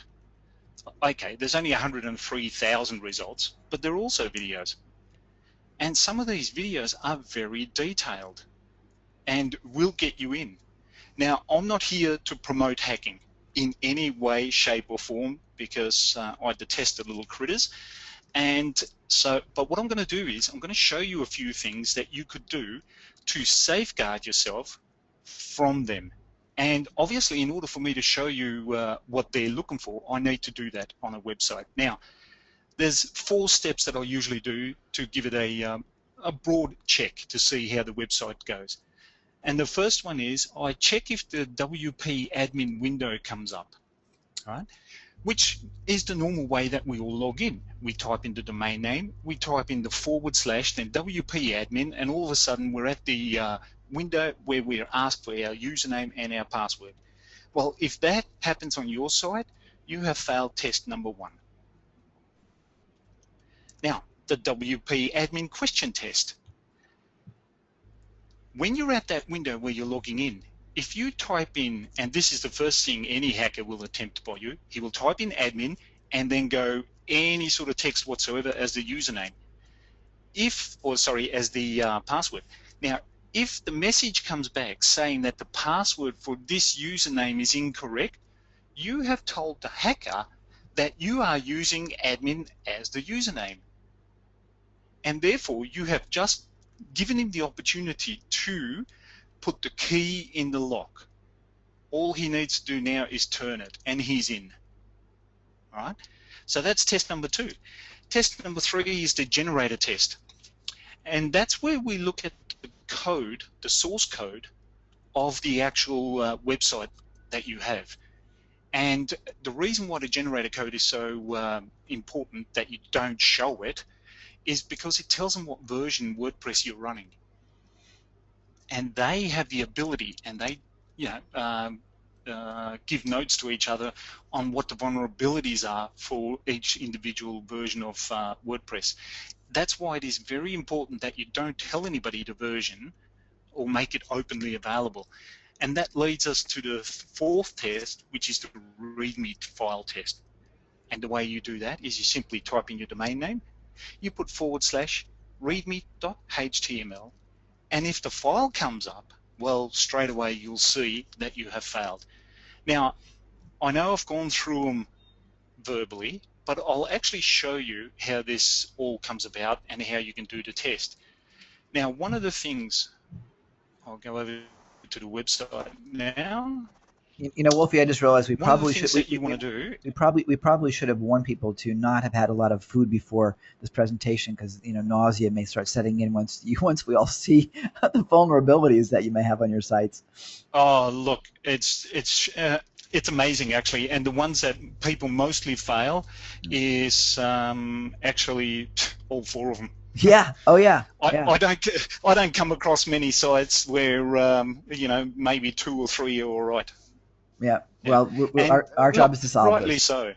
Yeah, rightly so, and that's going to be easy to do. Now, what I'm going to do, actually, I'll stay there, and I'll go to the next part here. Now, the reason why I'm showing you password managers, I'm going to give you a couple of different names of different programs that are available to manage your passwords. The reason for it is because they also manage your username. and you don't want to pick something simple as a username, and you definitely never, ever, ever want to pick something simple as your password. Now, in my instance or situation, I monitor around about 65 email accounts, and on top of that, all the websites and entities and all the customer accounts, everything. Yeah, it's just a mind map, or should I say a minefield. And what I do is I record all of them, because all of my passwords are 18 characters, upper and lower case, with numbers, with special characters and simple characters. I have no way on this earth in remembering that without software. Okay, so the first one that I like and personally use myself is 1Password, and I've put the link next to it there so you can go and check it out.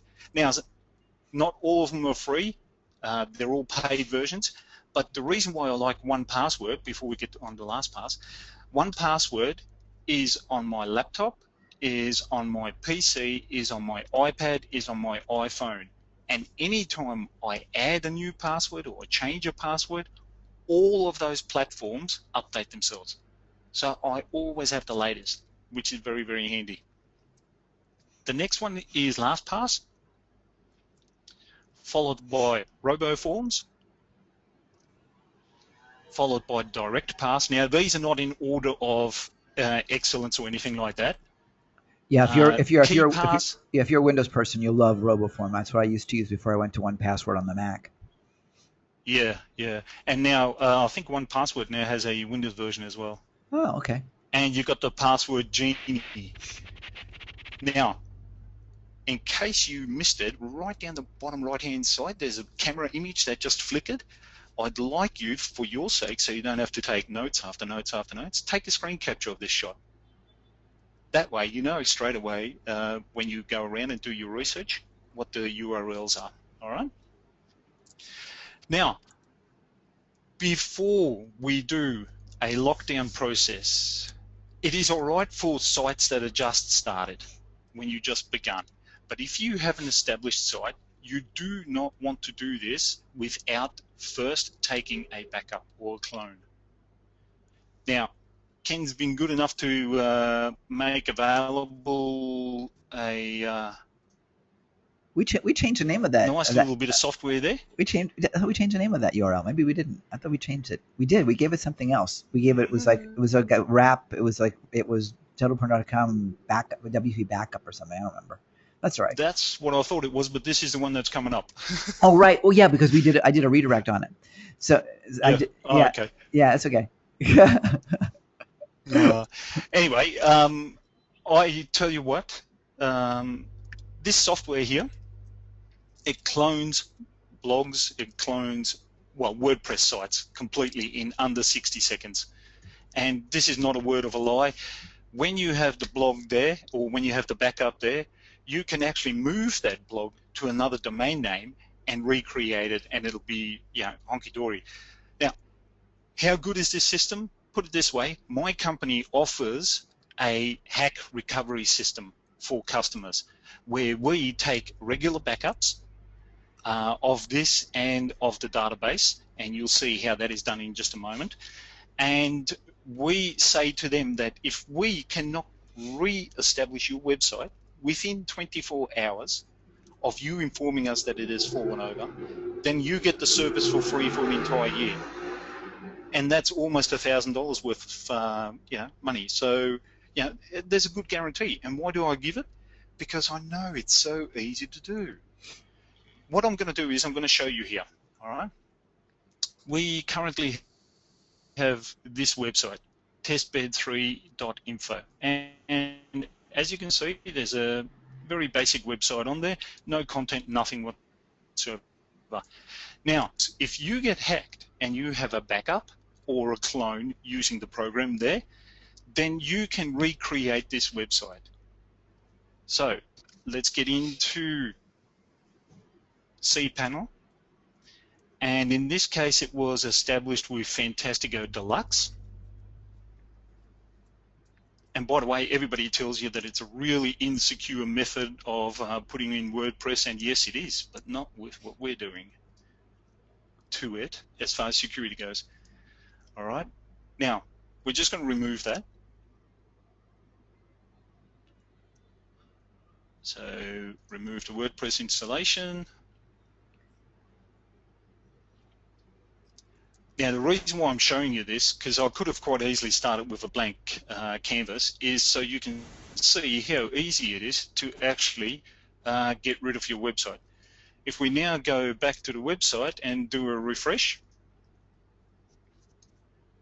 you will see it says it's forbidden because it doesn't exist anymore. All right, there you go. So it's not there currently. However, we're not quite clean yet. And I'm hoping that Ken is listening, because when I told him the other day that we clean up the website, he was wondering what I was talking about. I'm listening. See this htaccess file and the error log? You need to get rid of these. Okay, so that's in the public HTML. That's your root directory. So it is now totally empty. Most hacks will not go beyond this level. Okay, but if they've come in through your hosting company and through your server, then you're going to have to be talking to them in conjunction with what you got to do. But most hackers will be at this level, and what I have just done has cleaned out their hack. And you simply upload the backup and reinstall it, and it's up and running. So I can, and I've done it a few times for people, reinstall a website and have it up and running in 15 minutes. That's why I give a 24-hour guarantee in case I want to have a have a break, have a cup of coffee or something, because it's arduous work. Don't you think so, Ken? I'm overwhelmed. Yeah, we see a lot of htaccess. All right, issues. so let's get the. Sorry. No, we see htaccess. Yeah, we see the biggest thing. And that's the thing. See, but you're out there in the industry, so you almost become a target. All right, so let's install it. Let's get going and actually secure this. So I'm just going to do the usual and call it admin, use the password for admin, get rid of this. I have a default email that doesn't get looked at. Yeah, some of you are used to this. Admin. Yeah, so we'll just call everything admin. I'm not here to show you how to install these. I just want to get it in there really quickly so we've got something to play with. And we're done. Okay, so if we refresh the page now, we should see the basic install again. And there we are. Now, let's go through those tests. What was the first test? If you remember, it was putting the / on and then typing WP admin.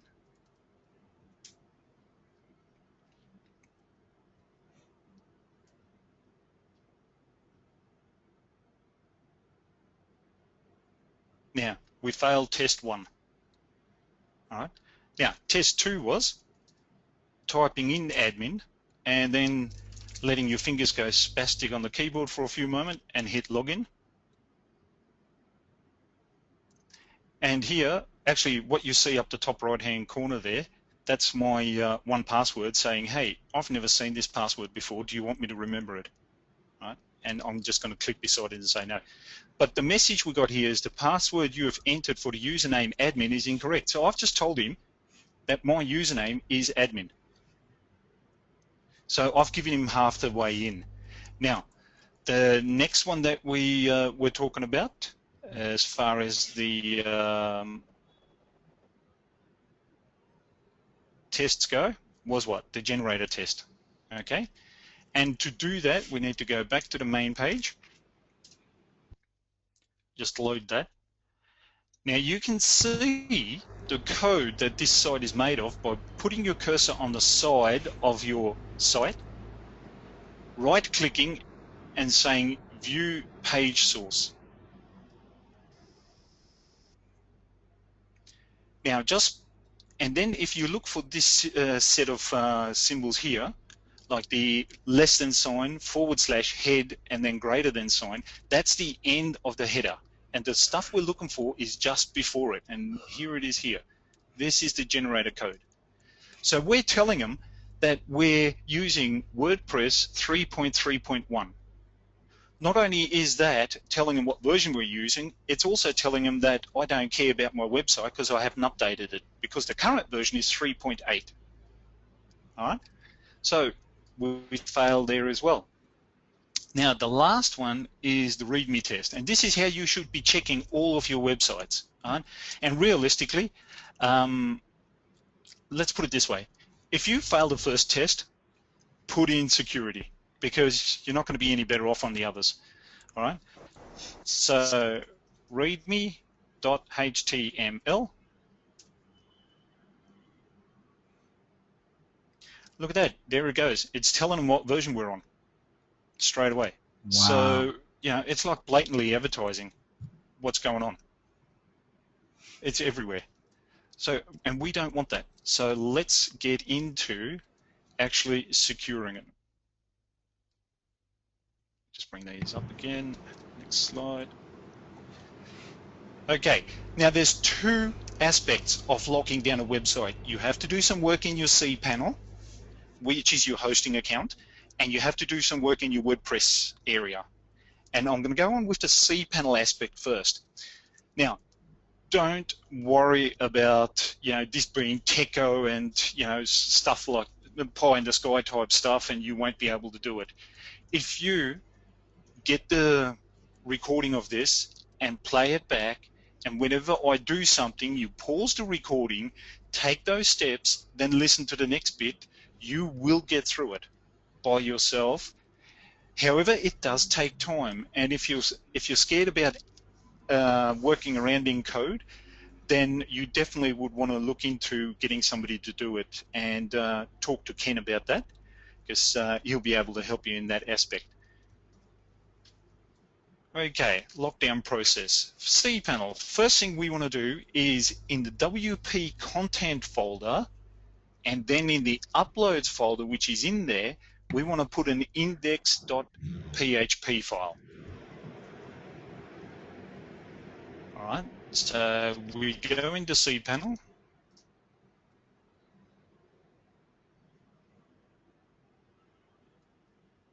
And we go into File Manager.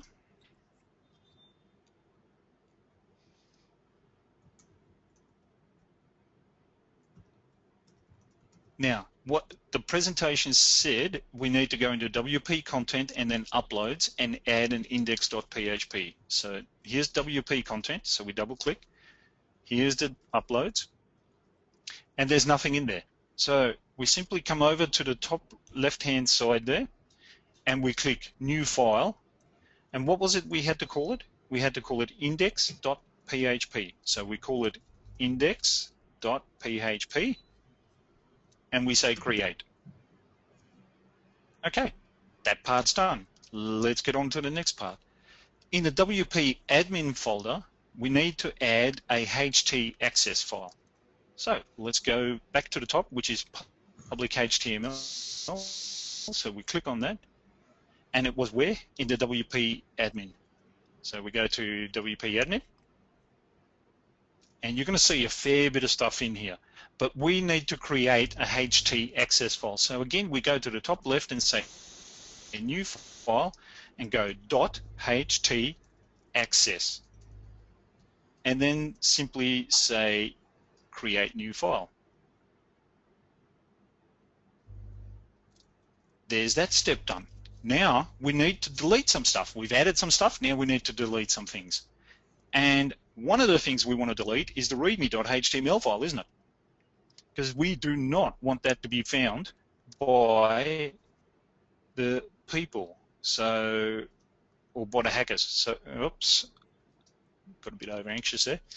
All right, so we go back to public HTML, and you see there, readme.html.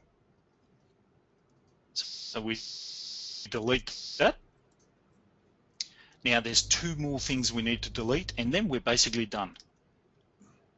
And they are in WP admin. Now, please take note of this caution. Do not delete the index.php file, which is very close to these two files. So we go into WP admin,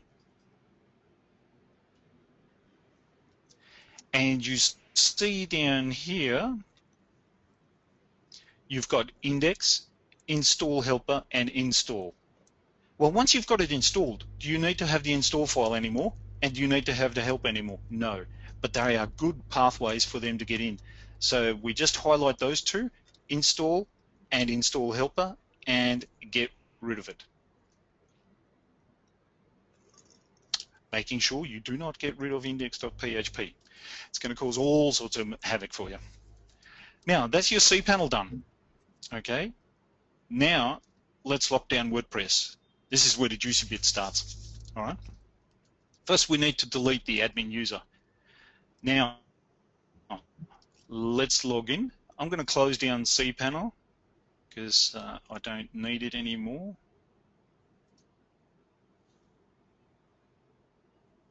And we will now log in. And this was the initial install, so I know that if I use WP admin, I'll be able to find the window because it's default. And we used admin, didn't we? And we also used admin because I don't have an imagination. And we don't want to save it.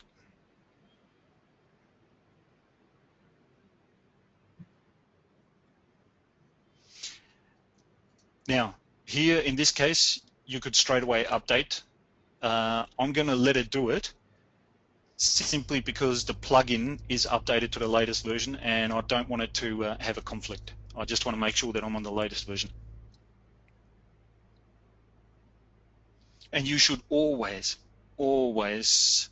update your plugins and your WordPress installation. Now, with your plugins, here's a bit of a hint. When WordPress first updates to a new version, the owners of the plugins will have a look and they will do some testing. Now, until they come back and say, yes, this plugin is good for this current version, don't put a new one in. Wait for it. Some of them do the update and then they do the testing. And yeah, I've come across a few instances where the plugin had to be repaired again and it didn't do well for my site. Now, let's go to users. So that's over on the left-hand side under users. And you will see here we have an admin guy that doesn't have delete me next to it because he's the only person in here at the moment. So we're going to have to play a few tricks on this. First, we add a new one. What do we call him? Now, this up here, the username, once it's made, cannot be changed. You know what I do? There you go. That's the username. Email. Now, I have this as my default email, but this one here, being the default email, is already used by the other user or by the other admin user.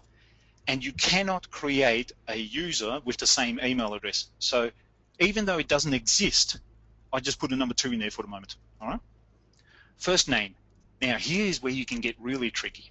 You know how some themes actually show you the author of, say, a post or you know, some a page in that? Well, what if you were to incorporate your key phrase here?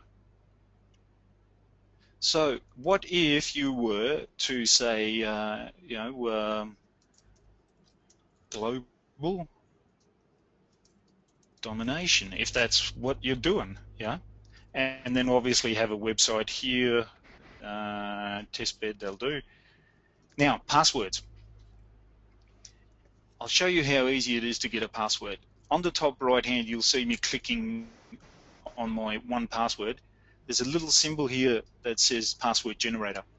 As you notice, I can set it to any length, but 18 is about all you want to go up because most software will not recognize anything after 18. And simply leave the rest down here, copy that, or you could even use fill, but I use copy all the time.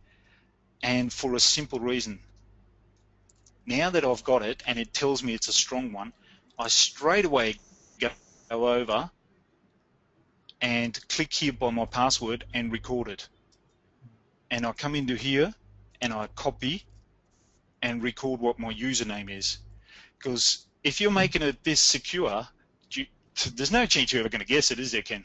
Not in a million years. Not in a million years. Yeah.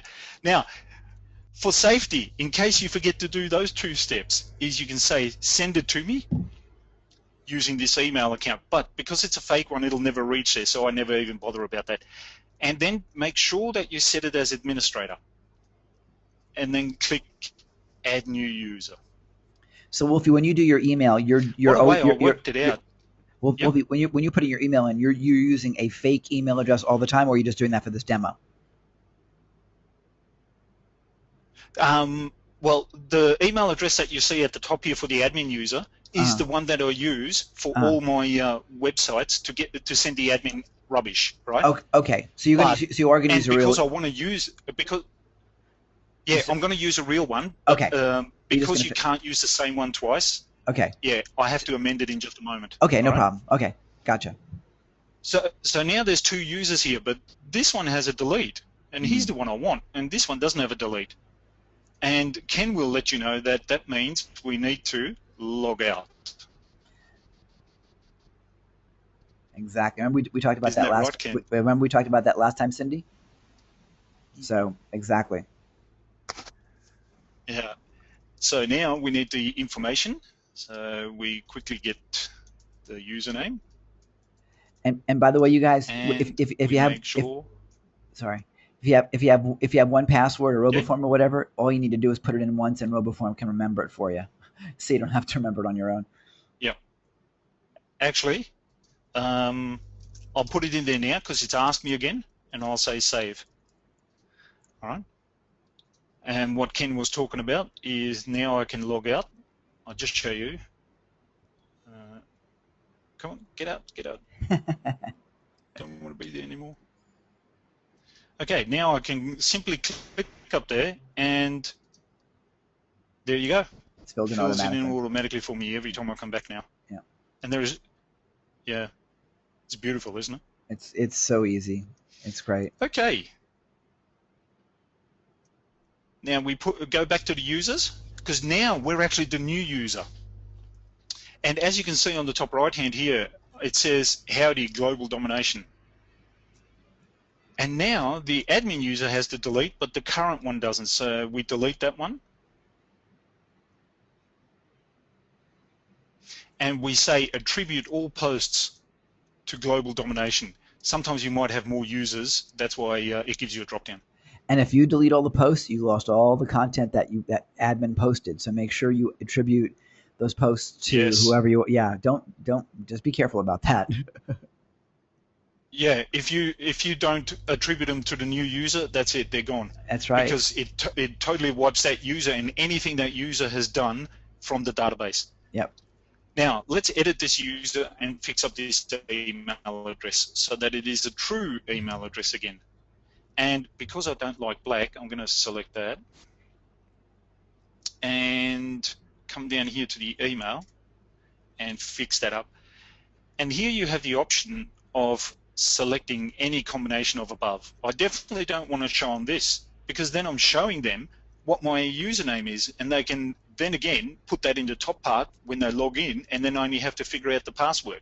Right? So this is another level of security by you putting a name in that you can then use. So here I'm going to say select global domination, and that's the aspect done of putting in the new user. Ta-da! As soon as the page refreshes. Now let's go and have a look at what we need to do then. It's what? It's beautiful. It's beautiful. Have I got my camera on, have I? I don't see your camera on. Oh, okay. I just thought because you said it's beautiful, I thought you were looking at me. You should be paying attention on the screen here. I was looking at your picture, Wolfie. All right. Okay. Now, in settings, there is a section called discussions. I suggest you click on that and scroll down a little bit. In this right here, you can see before a comment appears. So if you allow people to comment on your website, you want to have some form of control. And by clicking this here and saying that a comment must be manually approved by an administrator, you're stopping that comment from appearing until you have said yes. So if somebody finds your site and wants to spam you by putting all sorts of ridiculous comments in there with a couple of backlinks, then it's not visible to anybody until you approve it. And then obviously you're not going to do that, so it'll never see the light of day. And therefore, the quality of your website stays a lot higher. Simply scroll to the bottom and save changes. Now, that's as difficult as it is what we're doing here. We're just following step after step. Now, we're going into the plugins page. So on the left-hand side, you see plugins, and we'll go into the installed plugins. Now, the reason why I'm going to delete Hello Dolly is because that's a default one that goes in there, is because you need to remember each plugin that you have installed has its own potential weaknesses. So if you've got a plugin in there that isn't even used nor active, why leave it in there? It's like having multiple gates open to your backyard, and we don't want to do that, and we simply click delete these files, and Hello Dolly is out of there. By the way, Matt put that in there at the beginning when he designed WordPress, just so you can get more friends.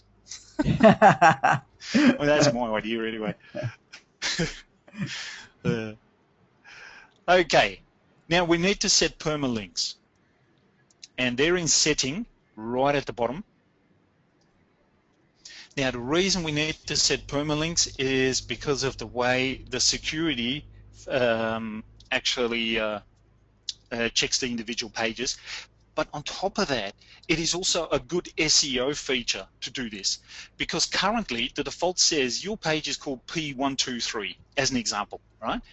What we wanted to do is we wanted to have the post name. So if you put on there crazy cows with tennis rackets and shotguns, right? And if that's your key phrase, then that's in your page name, and you want to definitely use that as an advantage.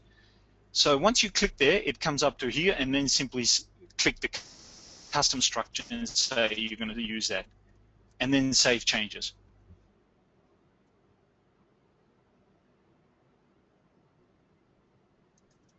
So far, all nice and simple, isn't it? Now we're getting to the meaty bit. This is the WordPress security plugin. It is a free plugin. There are heaps and heaps of plugins out there. The one that I like to use is Better WP Security by iThemes. Reason for that is that this plugin gives you pretty much everything that you need to get up there to about the top 5% of websites as far as security goes for WordPress. So you're leaving 95% of the websites behind by doing this plugin. And the good thing is the recent developments in this plugin is that it has incorporated the functionality of some other plugins. Because initially when I was doing security for people, it was a minimum of about 8 plugins that I had to install and configure in certain sequence so that they wouldn't conflict with each other. And this plugin here has taken care of all of that. So let's get in how to install the plugin. So we want to go for plugins, and we want to add a new plugin. Click on that.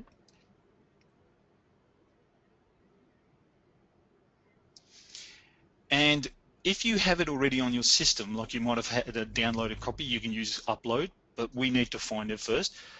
And lo and behold, by typing in that, I get it already in there. So I might have done this once or twice for it to be in my memory. And here we have Better WordPress Security by iThemes. You can always check. It's usually the last thing as to who made the actual theme or plugin. Sorry. Then we say, yes, we want to install it. I know this is... Unless you're really interested, security is a boring subject because it's just one step after the other after the other. But it is so important. It's boring until you've been hacked, at which point it's like, oh, this is the best thing I've ever heard. So if you haven't been hacked yet, you know, I mean, honestly, it's like you know when burglar alarms get sold after your house gets robbed. Yes. You know. So, the attitude you got to have about security is like a house insurance, contents insurance. Precisely. It It is boring piece of paper that has absolutely no value. But I tell you, when a 3-bedroom home burns down, that piece of paper all of a sudden becomes valued at about $500,000, or depending where you're buying, doesn't it?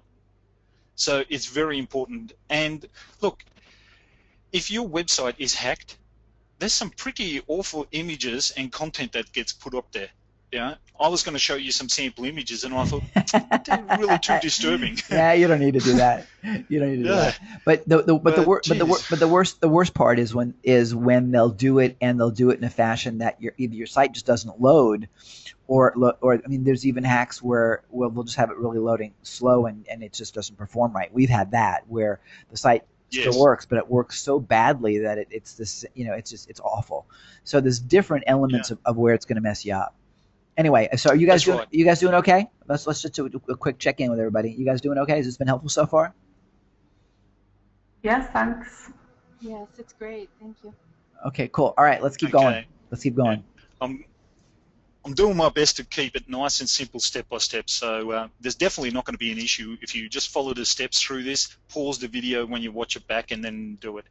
Now, here's the plugin. You can either reach it by hitting Settings, or down the bottom here, it's put a new heading called Security. We go into that.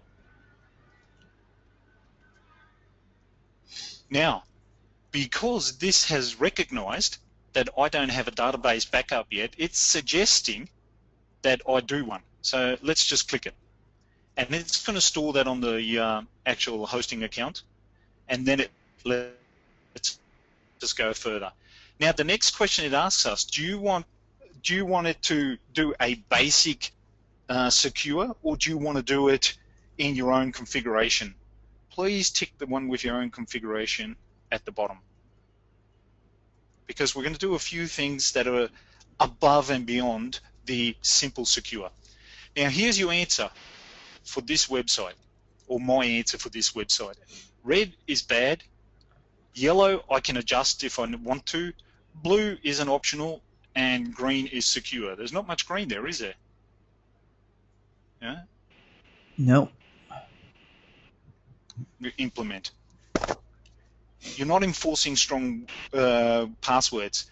What I'm saying there is, I know the admin user has a very strong password, being 18 characters, but I could just as easily put in 1, 2, 3, and it would accept it as a password, because I'm not forcing the system to say, no, for your safety, you have to have a strong password. How do you fix it? Well, we simply click here to fix. And wait for the page to load.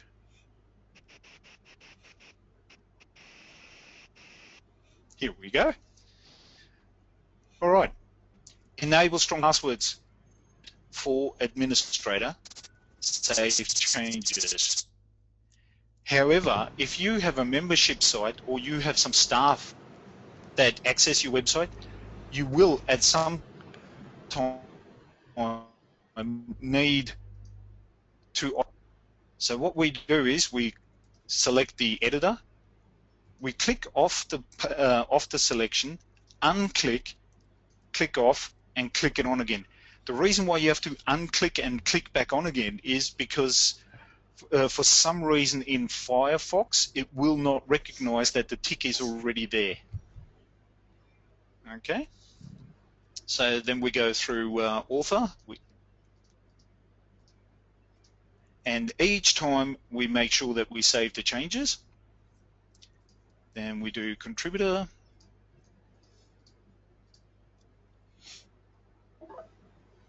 and then when the page reloads, thank you, we do subscriber.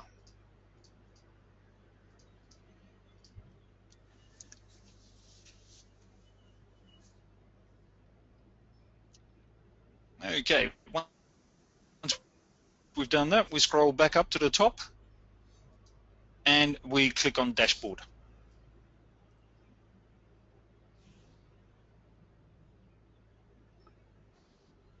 And it's just performed a new scan and told us that we're now green on the first bit. Now, remember where I was saying the generator was showing what version you're using when they look at the source code? Here here it is here. Well, the word users. So we click here to fix.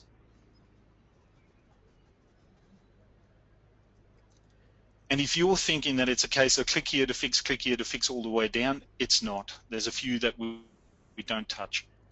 Now notice how this is yellow.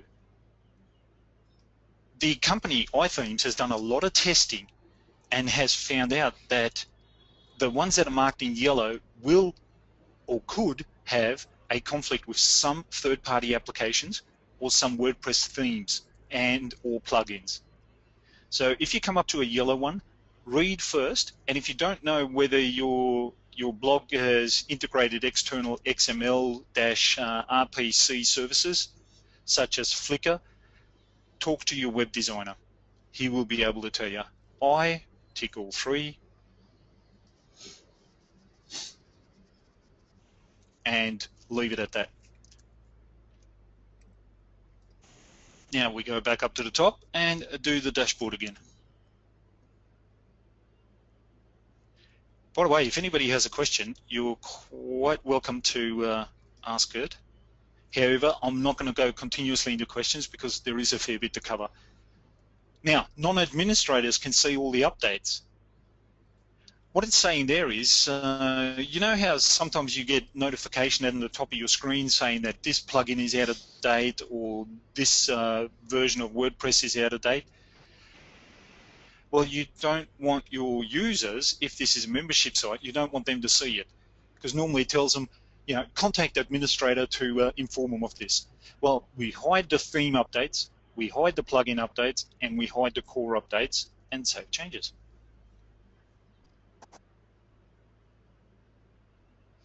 And once again, we say rescan please and tell me what's going on. Now it's looking a lot better, isn't it? Now, one of the things that, this is actually the next bit, number 6. Ken mentioned it the other day that a lot of people leave the default of WP underscore as the prefix to the database tables. And that is usually because it's a default, it's usually the first thing that they try to do. So let's click here and rename the tables. Okay, here it tells you that it's WP. So change database table prefix. We simply click that. And now it's FVF0M16. They're not going to guess that. So you've just taken care of that. So now what you've done is you've taken away the default on every database that you have in there and changed it to this, so they're not going to be able to guess that. Now, you're not scheduling regular backups of your WordPress database. I'm going to ask you a question here, and I'd like an answer. Put the number 1 into the box, into the comments box, if you would like me to show you how to do automated database backups and have it set up in about 2 minutes. Anybody? I'm getting some yeses. Oh, you're getting some yeses. I'm not seeing any of them. Oh, you know why? Because I didn't set you up as an organizer. You're not seeing them. Okay, that's fine. No, that's fine. As long as you're getting them, that's fine. Yep. Okay. Right, let's do it then. You need a box account, not a drop.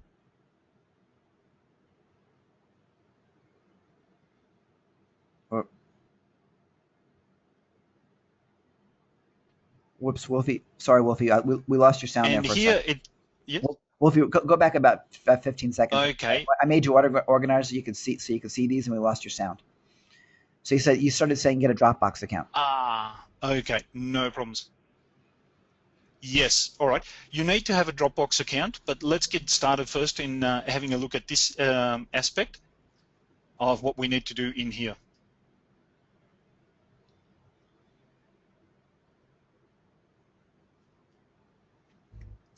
All right. First thing is it tells you, do you want to use Backup Buddy? No, you don't have to get that. And we're not going to create a database backup because we've just made one. But down here you can see Enable Scheduled Backups. And here you're given an option as to the value and also hours, days, and weeks. Now, if you're only going to add some content every week, once a week or something like that, leave it as a weekly backup. But if you're going to do daily content, then definitely go to daily. And I've never ever had an instance where a customer needed to go to hourly, unless you're designing and you're super scared that you might be breaking something. Yeah. But I normally have everything set to weekly. And now it tells you here that you can email this backup, and it automatically puts in the email address from the admin user, which we don't want, because we don't want to have them on our system. We want to have them done automatically somewhere else so we don't clog up our email box. And this is where Box comes in. All right. This is the folder, and you can call your folder whatever you want to call it. All right, and in whatever sort of a hierarchical structure that you want to use, but I use database backups. And if you come over here to the right-hand side where it says more options and click, it shows you an uploads options. And over here it says email files to this folder. How cool is that? I love it. Now, usually you'll see it in this sort of configuration. So you click on email options and click yes, and it'll generate an email for you. You simply copy that email and save it at the bottom, because you want to say that this folder now accepts databases or databases via email login. And then we go back to, just lost my page, there we go. Then we go back into here and paste that email that we've just obtained. And we can even tell it how many copies to keep. And we say save changes.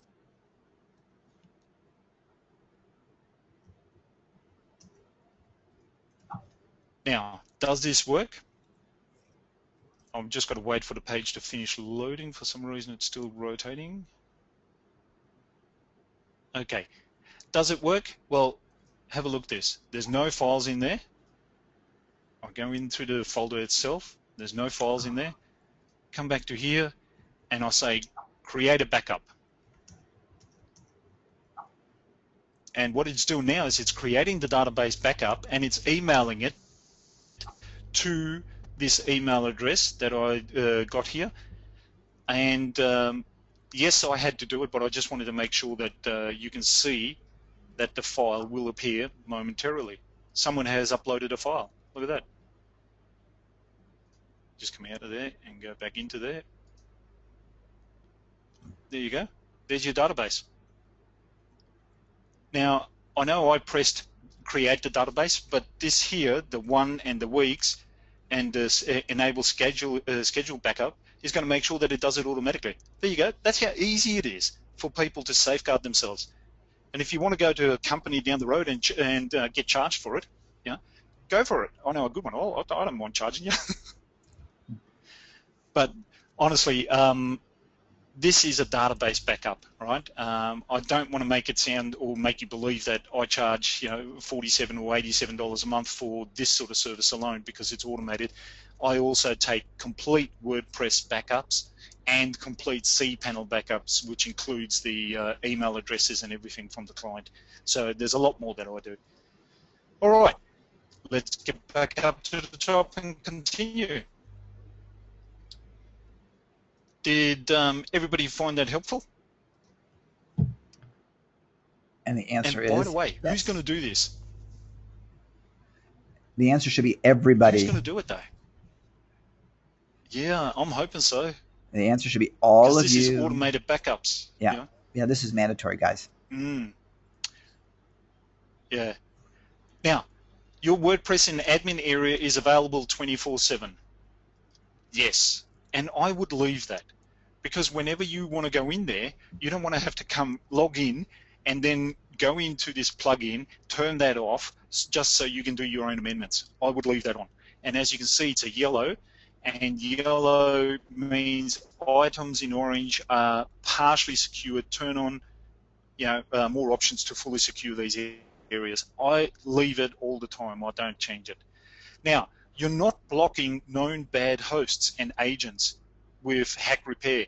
Now, known bad hosts and agents, they're programs, agents are programs that come in and attempt to have a go at you, and hosts are sort of like the IP addresses. So what we do is here, we enable the default banned list, and then we say we quickly add it, and we're going to enable banned users. Now, at the moment, it doesn't make sense to enable it, but just a little bit down the track, what you're going to see is we're going to instigate something that's going to say you can only log in so many times and fail before you get banned. Well, this is where the banned users will come to, into this little box here. And then we save changes.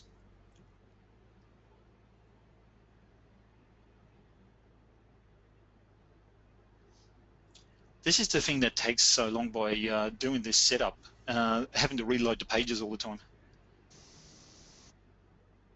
If only internet was instantly.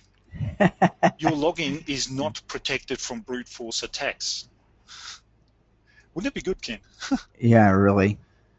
All right, let's protect our login from brute force. Now, this is what I was talking about, login limits. I don't change anything here. Seems pretty reasonable.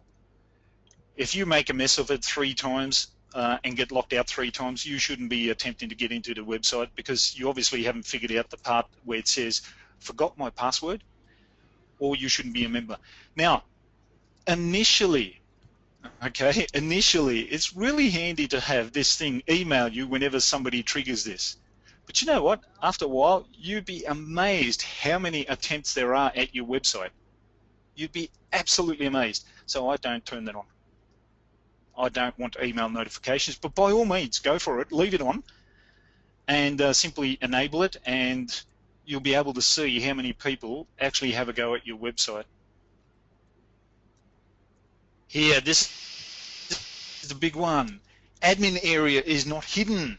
This is where we type in WP-admin and we see where we can log in. Well, we don't want them to be able to see that, do we? So what we do is we enable to hide the back end. And the locations we need to fix is this and this. Now, don't use things like let me in or backdoor or whatever sort of things, because they try things like that, right? They have text type programs that just flicker through different sample texts. What I do is, and this is my personal thing, like in this case here, the domain name is called testbed. So I would start off with TB and then give it a couple of numbers. All right. I copy that and type it down here. And then I say save changes. Now, before you leave this page, it is imperative that you take a copy of your login URL and we put it into piece of text document so we can have it for later on. Now, further down, you see what's called a security key. We also copy that and save that as well. Now, the security key, what happens is, if you happen to lose your login as to where to go so you can log in, there is a way in by using the security key, and that's why we save it. Save the changes, just to make sure it's got everything. Now, let's get to the webs. We're logged in. We need to log out to actually do this. I'll show you later on how the testing is done and how the key is used when we actually go and retest this site. Your HT access file is not secured. Okay, click here to fix.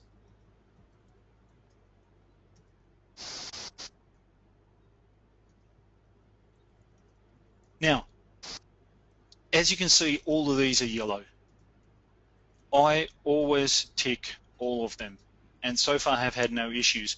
However, if you've got non-English characters on a site that is, not for a English language, you definitely don't want to tick this one then.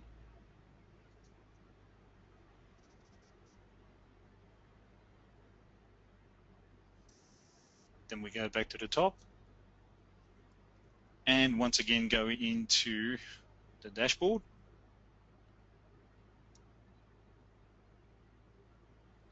And look at this, how quickly we're getting down the list. Now, your installation is not actively blocking attackers trying to scan your site for vulnerabilities. Well, we don't want that. We don't want them to be able to come in here and check our site out for vulnerabilities. So let's put a brick road in front of them. Enable 404 detection. And we want to blacklist repeat offenders. We don't want them to come back. Now, whilst we're down here, we might as well tick enable file change detection, and it tells you a bit of a warning here that you need a bit more space. But what this does is it sends you an email to the address that you put in as the admin user of what has happened to your website. In other words, if you haven't been in there and none of your staff have been in there, and all of a sudden you get an email saying one of your files has changed, unless you know there's an automated plugin in there that fires off from time to time, you should go in there then and check your website out, because it's told you that some files have changed. So if you've got nothing set up to change any files and it has happened, then obviously there's an issue.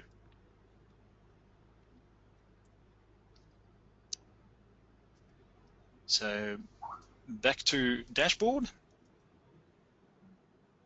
Somebody just received a message. I heard the boing. I should have muted myself. That was you, Ken, wasn't it? Or muted Skype. Yeah, exactly. No, Matt was just privately telling me. Matt was privately telling me you're doing a great job. Oh, thank you, Matt. Thank you. Now, the installation. This next part here, it talks about character or URLs or web addresses being longer than 255 characters. Okay, that predominantly seems to become an issue when you have multiple levels of drop-down menu. All right, and if you have file names like black and white cows with tennis rackets and shotguns, because those take up a lot of text. I have not come across the issue yet with 255, because I don't want the entire top window up here to be taken up with a URL, so I tend to make mine as short as possible. So we come up to here, we click this, click this, click this, click this, click this, even though only one of them was in regards to the almost made the error, in regards to the 255 characters. Now, the one that I ticked down the bottom here, the turn off file editor in WordPress backend, don't tick it. I'll show you why. But let's save the changes first. Where that comes into play is when you come into here and you click appearance, this editor here, you can turn that off so that nobody can edit your pages. But if you do that and you want to make some changes, you have to come into here first and untick that so that you can get in there and edit your own page. And realistically, if they're in your admin screen, they've broken in. They're good enough to break in, and then they are going to be good enough to actually break in through that last piece, so I never do it. Now, what have we got left? We have left, you should rename WP content directory for your site.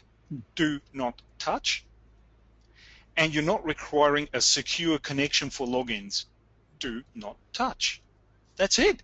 We're done. How cool is this? Your website is now in the top 5% as far as security goes for WordPress. Your website has now got a automated database backup. So if it does fall over, you could do something. You've been shown how to obtain some really great software so that you can clone your website where you don't even have to muck around with the database. You just upload the clone, activate the clone, and you're back up and running. And it works for WordPress sites, for membership sites, it works for everything. And it takes the whole lot. Takes your revisions, takes your SEO settings, takes everything with it, right? Now, the biggest file test I've seen done anywhere is where the backup file is over 3 gig. Now, I can tell you that is a huge site. I myself have tested that program and done backups for a customer that has over 4,000 members in their membership site, and everything was in there. All her posts, all her members, wishlist member was in there, everything. Right? So it's definitely worthwhile doing. So let's have a look at the site now. Yeah, let me jump in for a second on that, Wolfie, and that is that where you're gonna run into problems is if you put your videos into your site, into your content. Then it gets big. Then it'll be a problem. So keep your videos into an Amazon S3 account or a Vimeo account or a Wistia account, whichever you're going to use, or even YouTube. But if you throw your videos on your site, first of all, your site has not been designed for streaming, so that's going to be not optimum. And secondly, the ability for you to back it up is going to be almost impossible. Yeah. And you know the best thing about that, when you use somebody else's storage area like Amazon S3 or YouTube or whatever, or Vimeo, Vidler, those sort of things, is that you're using their bandwidth, not yours. That's right. That's the cool bit. That's right. So you can have long videos, hour-long videos or 2-hour-long videos, and you're not using a drop of your bandwidth because it's all coming from them. Anyway, now, we were going to log out of here, and we're going to go through the tests to see what happens. So we're now logged out, and I'm going to get rid of the information there and go directly to the page. So there we go. We can see this is the site that we started off with, and you can go hello world, everything works, and obviously you would remove things down here like the login. Okay, so reply, there you go. So the page, everything works. Let's have a look at what the source code says. So it's right click and go down the page source. Now remember we were looking for the /heads symbol? Well, just in front of it, interesting. That's the first time that's happened to me. Yeah. Thank you very much. Always you know test. what that means? Yep. I forgot to tick something, didn't I? I forgot to tick something. Now, how do we get in there? I've forgotten my number and my name. How do I do it? God, well, this is a perfect opportunity to use the key. So what we type in is wp login.php, then we put a question mark, and then we put the key.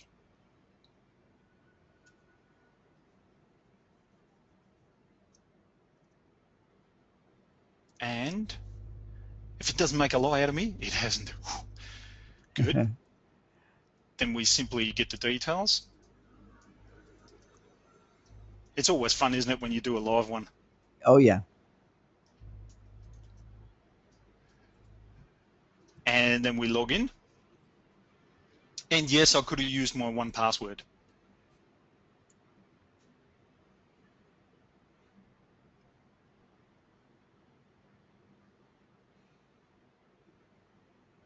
And the good thing about this is, down the bottom here, where you've got security, we just click on that.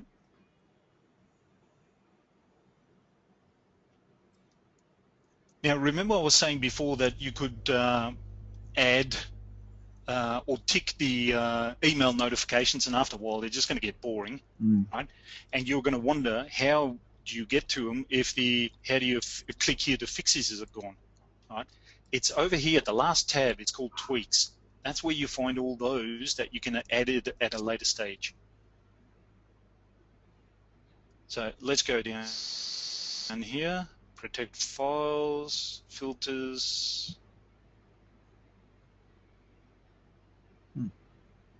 Okay. quick. No. We haven't removed the error message, so that's another one we want to do. That's interesting. Yeah.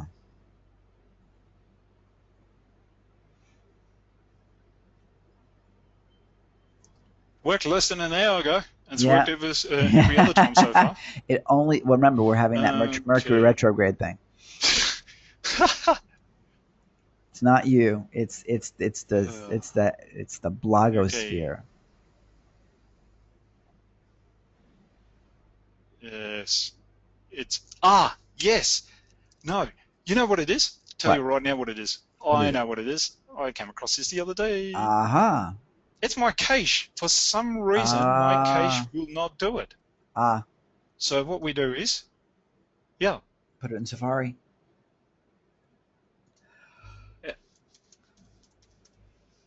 Testbed 3, we don't want to log in. So we just go to info. Yeah. Come on. There's the website. Okay. Let's go show page source. And this shows it a little bit different, but we're still looking. It's still got it. What's going on here? Interesting. And your current WordPress and current install of the plugin. Yeah.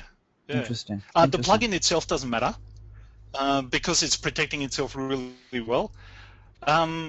Okay, what can I say? Over an hour and a half ago, it worked. Yeah. Well, worst comes to worst, you just go in. Because I ran through it, and I've been doing this.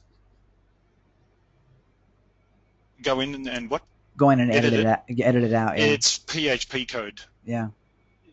Yeah, it's PHP code. I wouldn't do it. I'll see what's going on here and let you all know about it. But at least I was able to show you where the tweaks are so that you can adjust the other ones and get those sorted out. Like the where was it? See here, it's ticked here. There's the meta generator. Yeah. Right.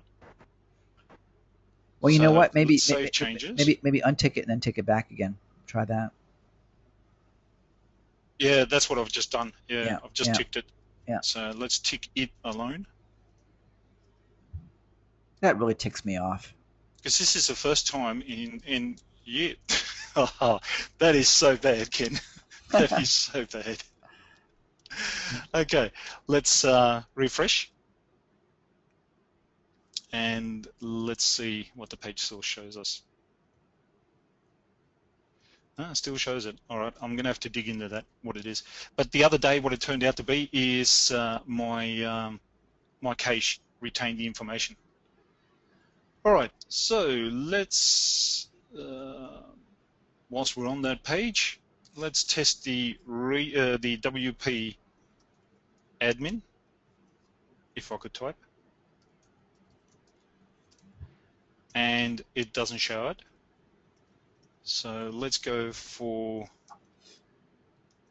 let's get the information here where we have to go.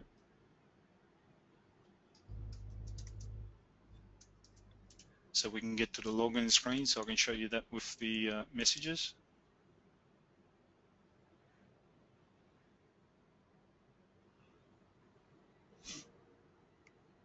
As you can see, the message box up the top is missing. It's not here anymore. Normally it's located in there, but we can, and this morning, see, it doesn't come back with it. And no, I don't want to save that. Thank you. See, it doesn't tell you.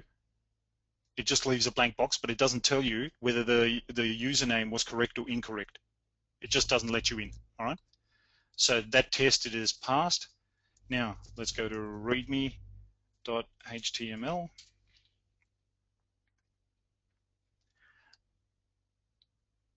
And that gives you an error message because it's a forbidden file now. All right.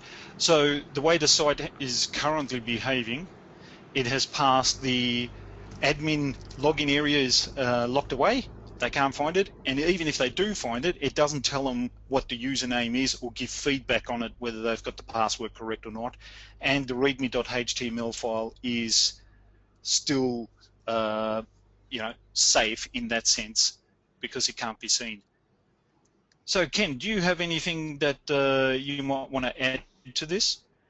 Boy, I tell you, it's comprehensive, and I'm seeing if people are like, I'm overwhelmed. We're loving. Yeah, well, that's why. On my end, we're loving this. I mean, obviously, sorry? I said on my end, we're absolutely loving Yeah. this. And I can tell you, frankly, I don't know what happened with the generator, why that didn't disappear, because it has on every install that I've done for the customer, and even this presentation less than an hour and a half, 2 hours ago. Yeah. So we'll figure it out, and I'll let Ken know what the answer was. We know stuff happens like that. Does anybody have any questions? Yeah. I mean, this has been outstanding. Anybody have any questions? Feel free and pop in. Great. Lynn says, great content. Thanks. No problem. We're pleasured to give this to you. A couple of things, because a few of you have asked. This is a lot to do. Yes, it's all going to be in the members area. You can follow along. If you want us to do this for you, we will be happy to. It will not be free. We actually came out with a product called WP SiteGuard a couple years ago, which had a different WordPress security plugin that we've got developer rights to, and we never really came out with it. I mean, we just didn't want to bring on all the responsibility, quite frankly. But in light of conversations and so on and so forth, Matt and I talked about it, and his team is cool with doing all of what you saw just to take the load off of you, and we're happy to do that with you. And I'll give you a link to that in just a minute. But so if you want us to do it, we're happy to do it, and it'll be probably a lot less expensive for us to do it for you than if you do it yourself. But Wolfie, tell everybody about your book. I mean, it may not be security, but I want them to be able to get more of you if they want to hear more about you and how to get a hold of you and stuff. Believe it or not, the book actually does talk about security as well. Okay. And as you can see on the screen there, it's called Webutation, the book, the website.com.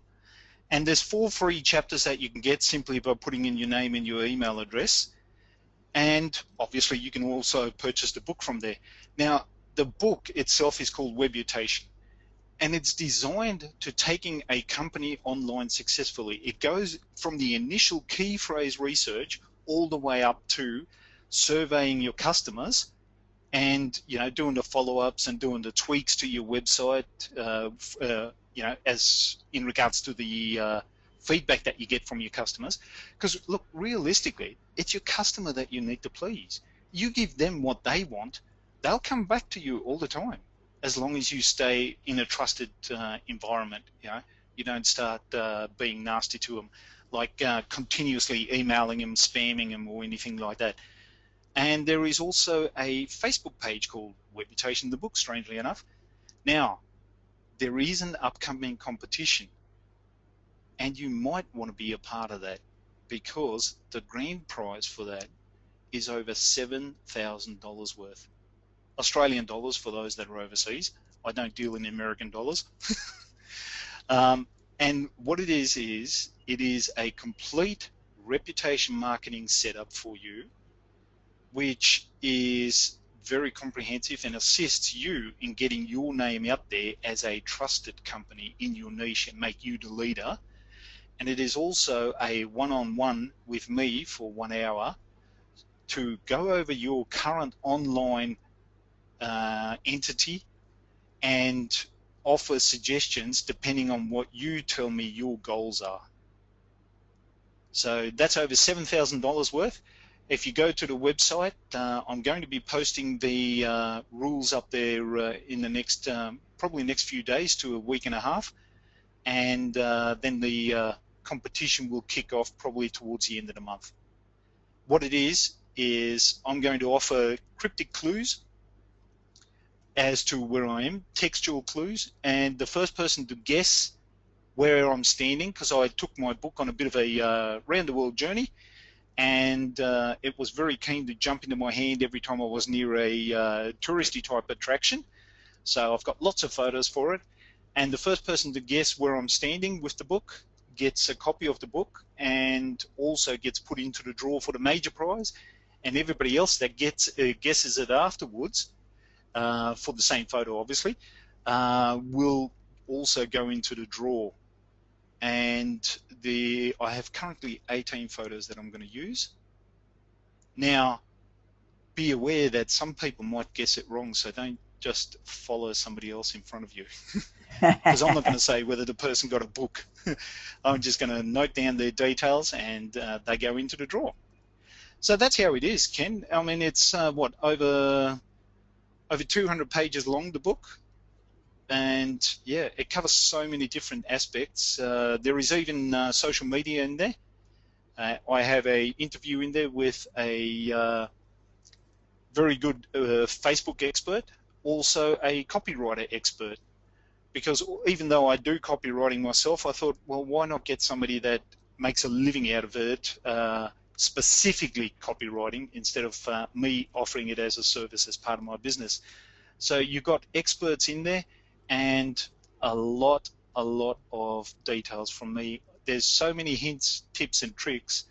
I've been actually, well, let's put it this way. While I was writing it, when it was still in proofreading stage, I was told off by several marketers for putting that much in. Mm-hmm. Well, yeah, the problem is when you start adding value, people get a little bit nervous because they don't have enough value of their own. But this has been great. That's what it was. Yeah, of course. Yeah. Well, of course. Well, trainers and educators like us get in trouble because we do like to add value, and it diminishes, and because we don't charge like $4 million for it, people get threatened by that. So, but check out the book, guys. Check out the book. I think you'll really like it. It will be good for your business. Anything else? We're running like really long. Anything else that you want to add, Wolfie? No, that's just about it. Basically, when you listen back to the video and pause it and do every step, you should not have an issue there. Yeah, great. Listen, guys, Wolfie, do you have a problem next week if we take some Q&A on this after people have had a chance to go through the replay and so on? Not next week, the next session in 2 weeks. Next session, let's have a chat off air because I need to go over to my calendar and all sorts of things. Okay. Oh, actually, I can block my screen, can't I? Hang on. Oh yeah, no problem. Yeah, and if you're available, I'd love to be able to at least just do a follow up with any kind of Q&A. And while you next Tuesday, no problems. No, not on next. The 11th. No, the 18th. Yes, the 18th. 18th at 11 a.m. Melbourne time. No worries. Okay, perfect. Okay, great. Now, for those of you guys that are like, okay, so, can you do this for me? Because a few of you have asked. We anticipated that because when Wolfie and I were talking about it, I was like, everyone's going to be thrilled, but they're going to be a little bit overwhelmed. Here's what we did. Wolfie, would you do me a favor? Just go to WP SiteWrap, siteguard.com, WPSiteguard.com. It forwards to. Okay. And I'll tell you what we did, and I'll put a link in. And Tasha, I unfortunately you've been popping me in the chat. I don't see the chat I never look in the chat because no one ever uses it. Somehow you got into the chat, so I apologize. So what was the what's the website again? WPSiteguard.com.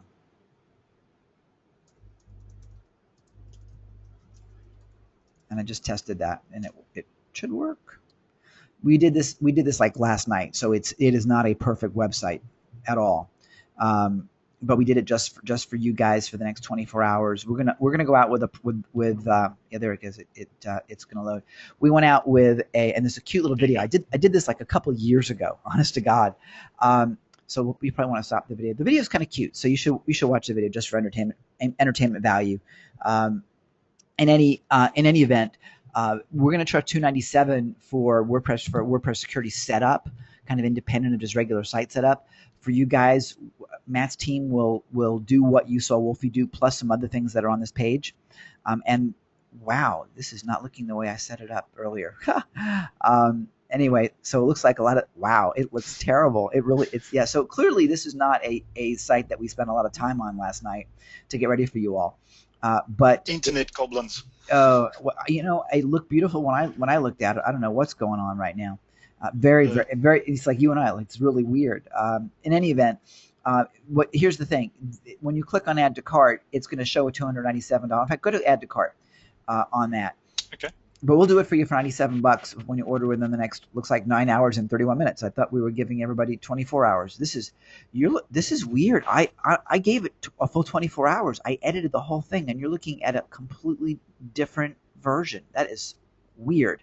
Okay, the promo code. I hope this works now. The promo code that you guys are going to use is SiteWrap. SiteWrap rocks. SiteWrapRocks. I don't think there's an exclamation point. Try it.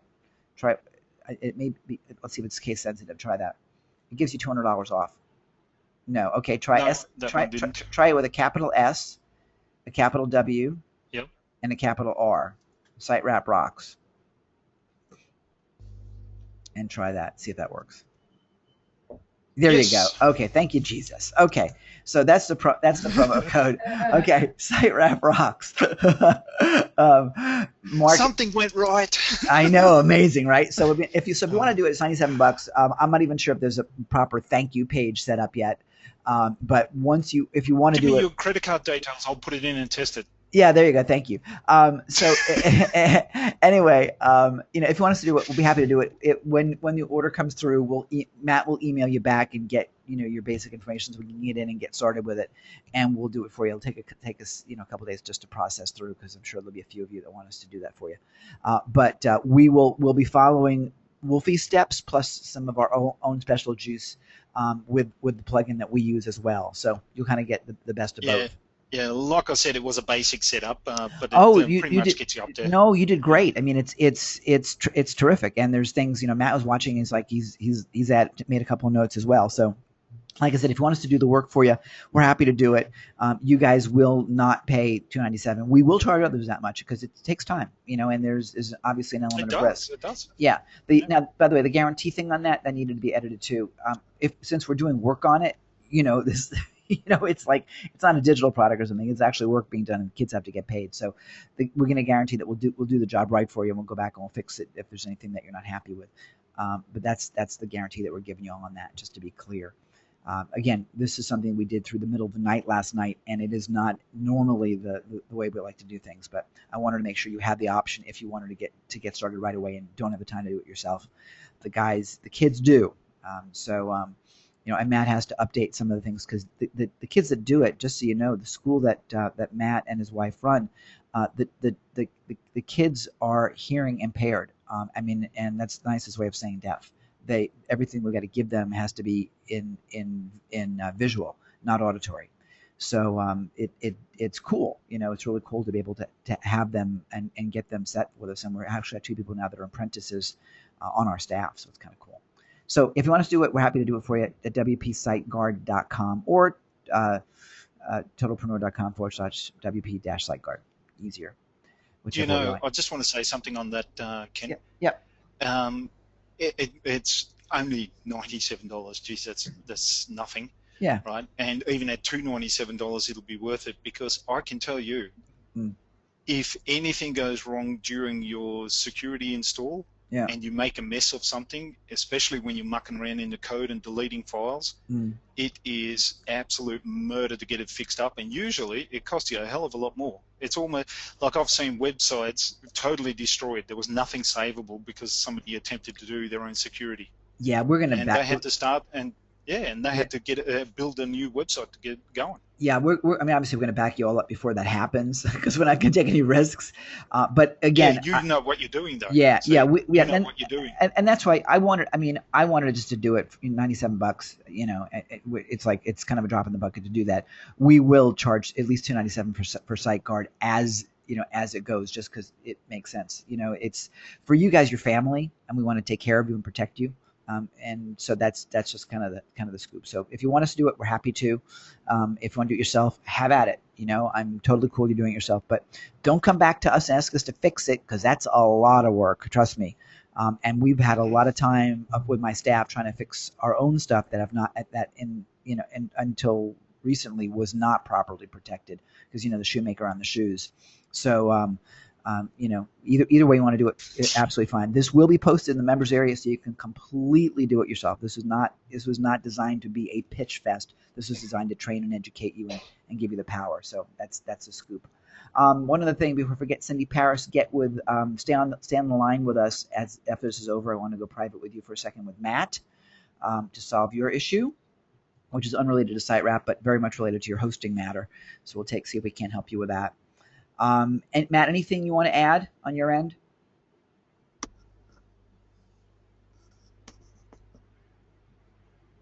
He's still muted. Okay, that's when he had to step away for a minute. Okay, you guys, let's do takeaways. What are your takeaways from today? I know we ran really long, and I apologize, but hopefully this was well worth it for you all. What are your takeaways from today? Pop in and let me know. I want you guys to do it for me. That's my takeaway. I like easy. Yeah, no problem. No problem. But I sent you a message in the chat. I see it. I see it. Yeah, not a problem. Just when Robert gets his receipt or whatever, just pop it through, and just we'll take care of it for you. Just put a note in the support line. Support it. Okay, so there'll be some place to put a note that it's for me. I doubt it. I don't see anywhere on the screen where it says like notes, but just you sent me a message here. Just send a note to support, and it'll come to us. So okay. Yeah. Send a message to support. Yeah, just send a message to support that Robert bought it for you. And if there's any email that comes, that's a confirmation email. But I'll look for the orders. You know what I mean? If the name will be familiar by this point, and we'll get you hooked up. Thank you. Yeah, there's, like I said, there's not, guys. We, honest to God, I mean, I got up at 5 o'clock this morning to like edit what we did. So this was not a set thing that we had planned. I just realized we better do this for you. So there's not going to be a proper thank you page. There's not going to be a proper membership login. There's none of that's there. So as soon as the order's done, expect, like I said earlier, have the user experience be terrific. This was not a terrific user experience. It will not be, at least until we're ready to actually launch this thing. So as soon as it comes in, what I would do is just send a message to support. Give us your best contact information so Matt can get with you and get your online access into your cPanel and into your WordPress installation so they can get the job done. All right. There's no form for that set yet. There's no system. There's not a ton of you here with me. This is for you guys right now. For those of you watching on the replay, the timer is ticking on that. If you haven't watched it quick, and I guess we'll have to give an extra day because it'll be a few hours before I get this thing rendered. This is a very short time. We're not doing this for everybody at $97. I can promise you that.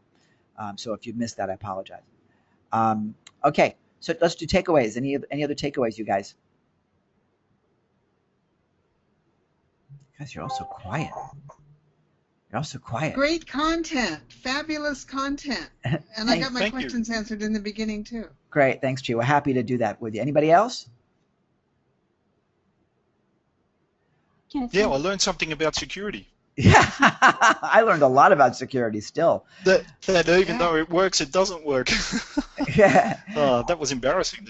Well, it wasn't you. I mean, you did a great job. It's always weird the way that stuff happens. I mean, it's always weird. Even our site. I'm Ken, and this is an ordinary trash can. There you go. You may be wondering. Okay, shut him up. Shut him up. But even with the SiteGuard site, I went in at literally at 5:30 this morning, edited the format of it, reset the video, everything, and it still looks like crap now. And all my edits seem to have disappeared. So I don't know what's going on in the interwebs today. But if you have problems today, blame it on something. But it's not you. Clearly today, it's not you guys. So everybody, thank you all so very much. We will see you in 2 weeks. A couple of new changes coming, some new content coming for you guys.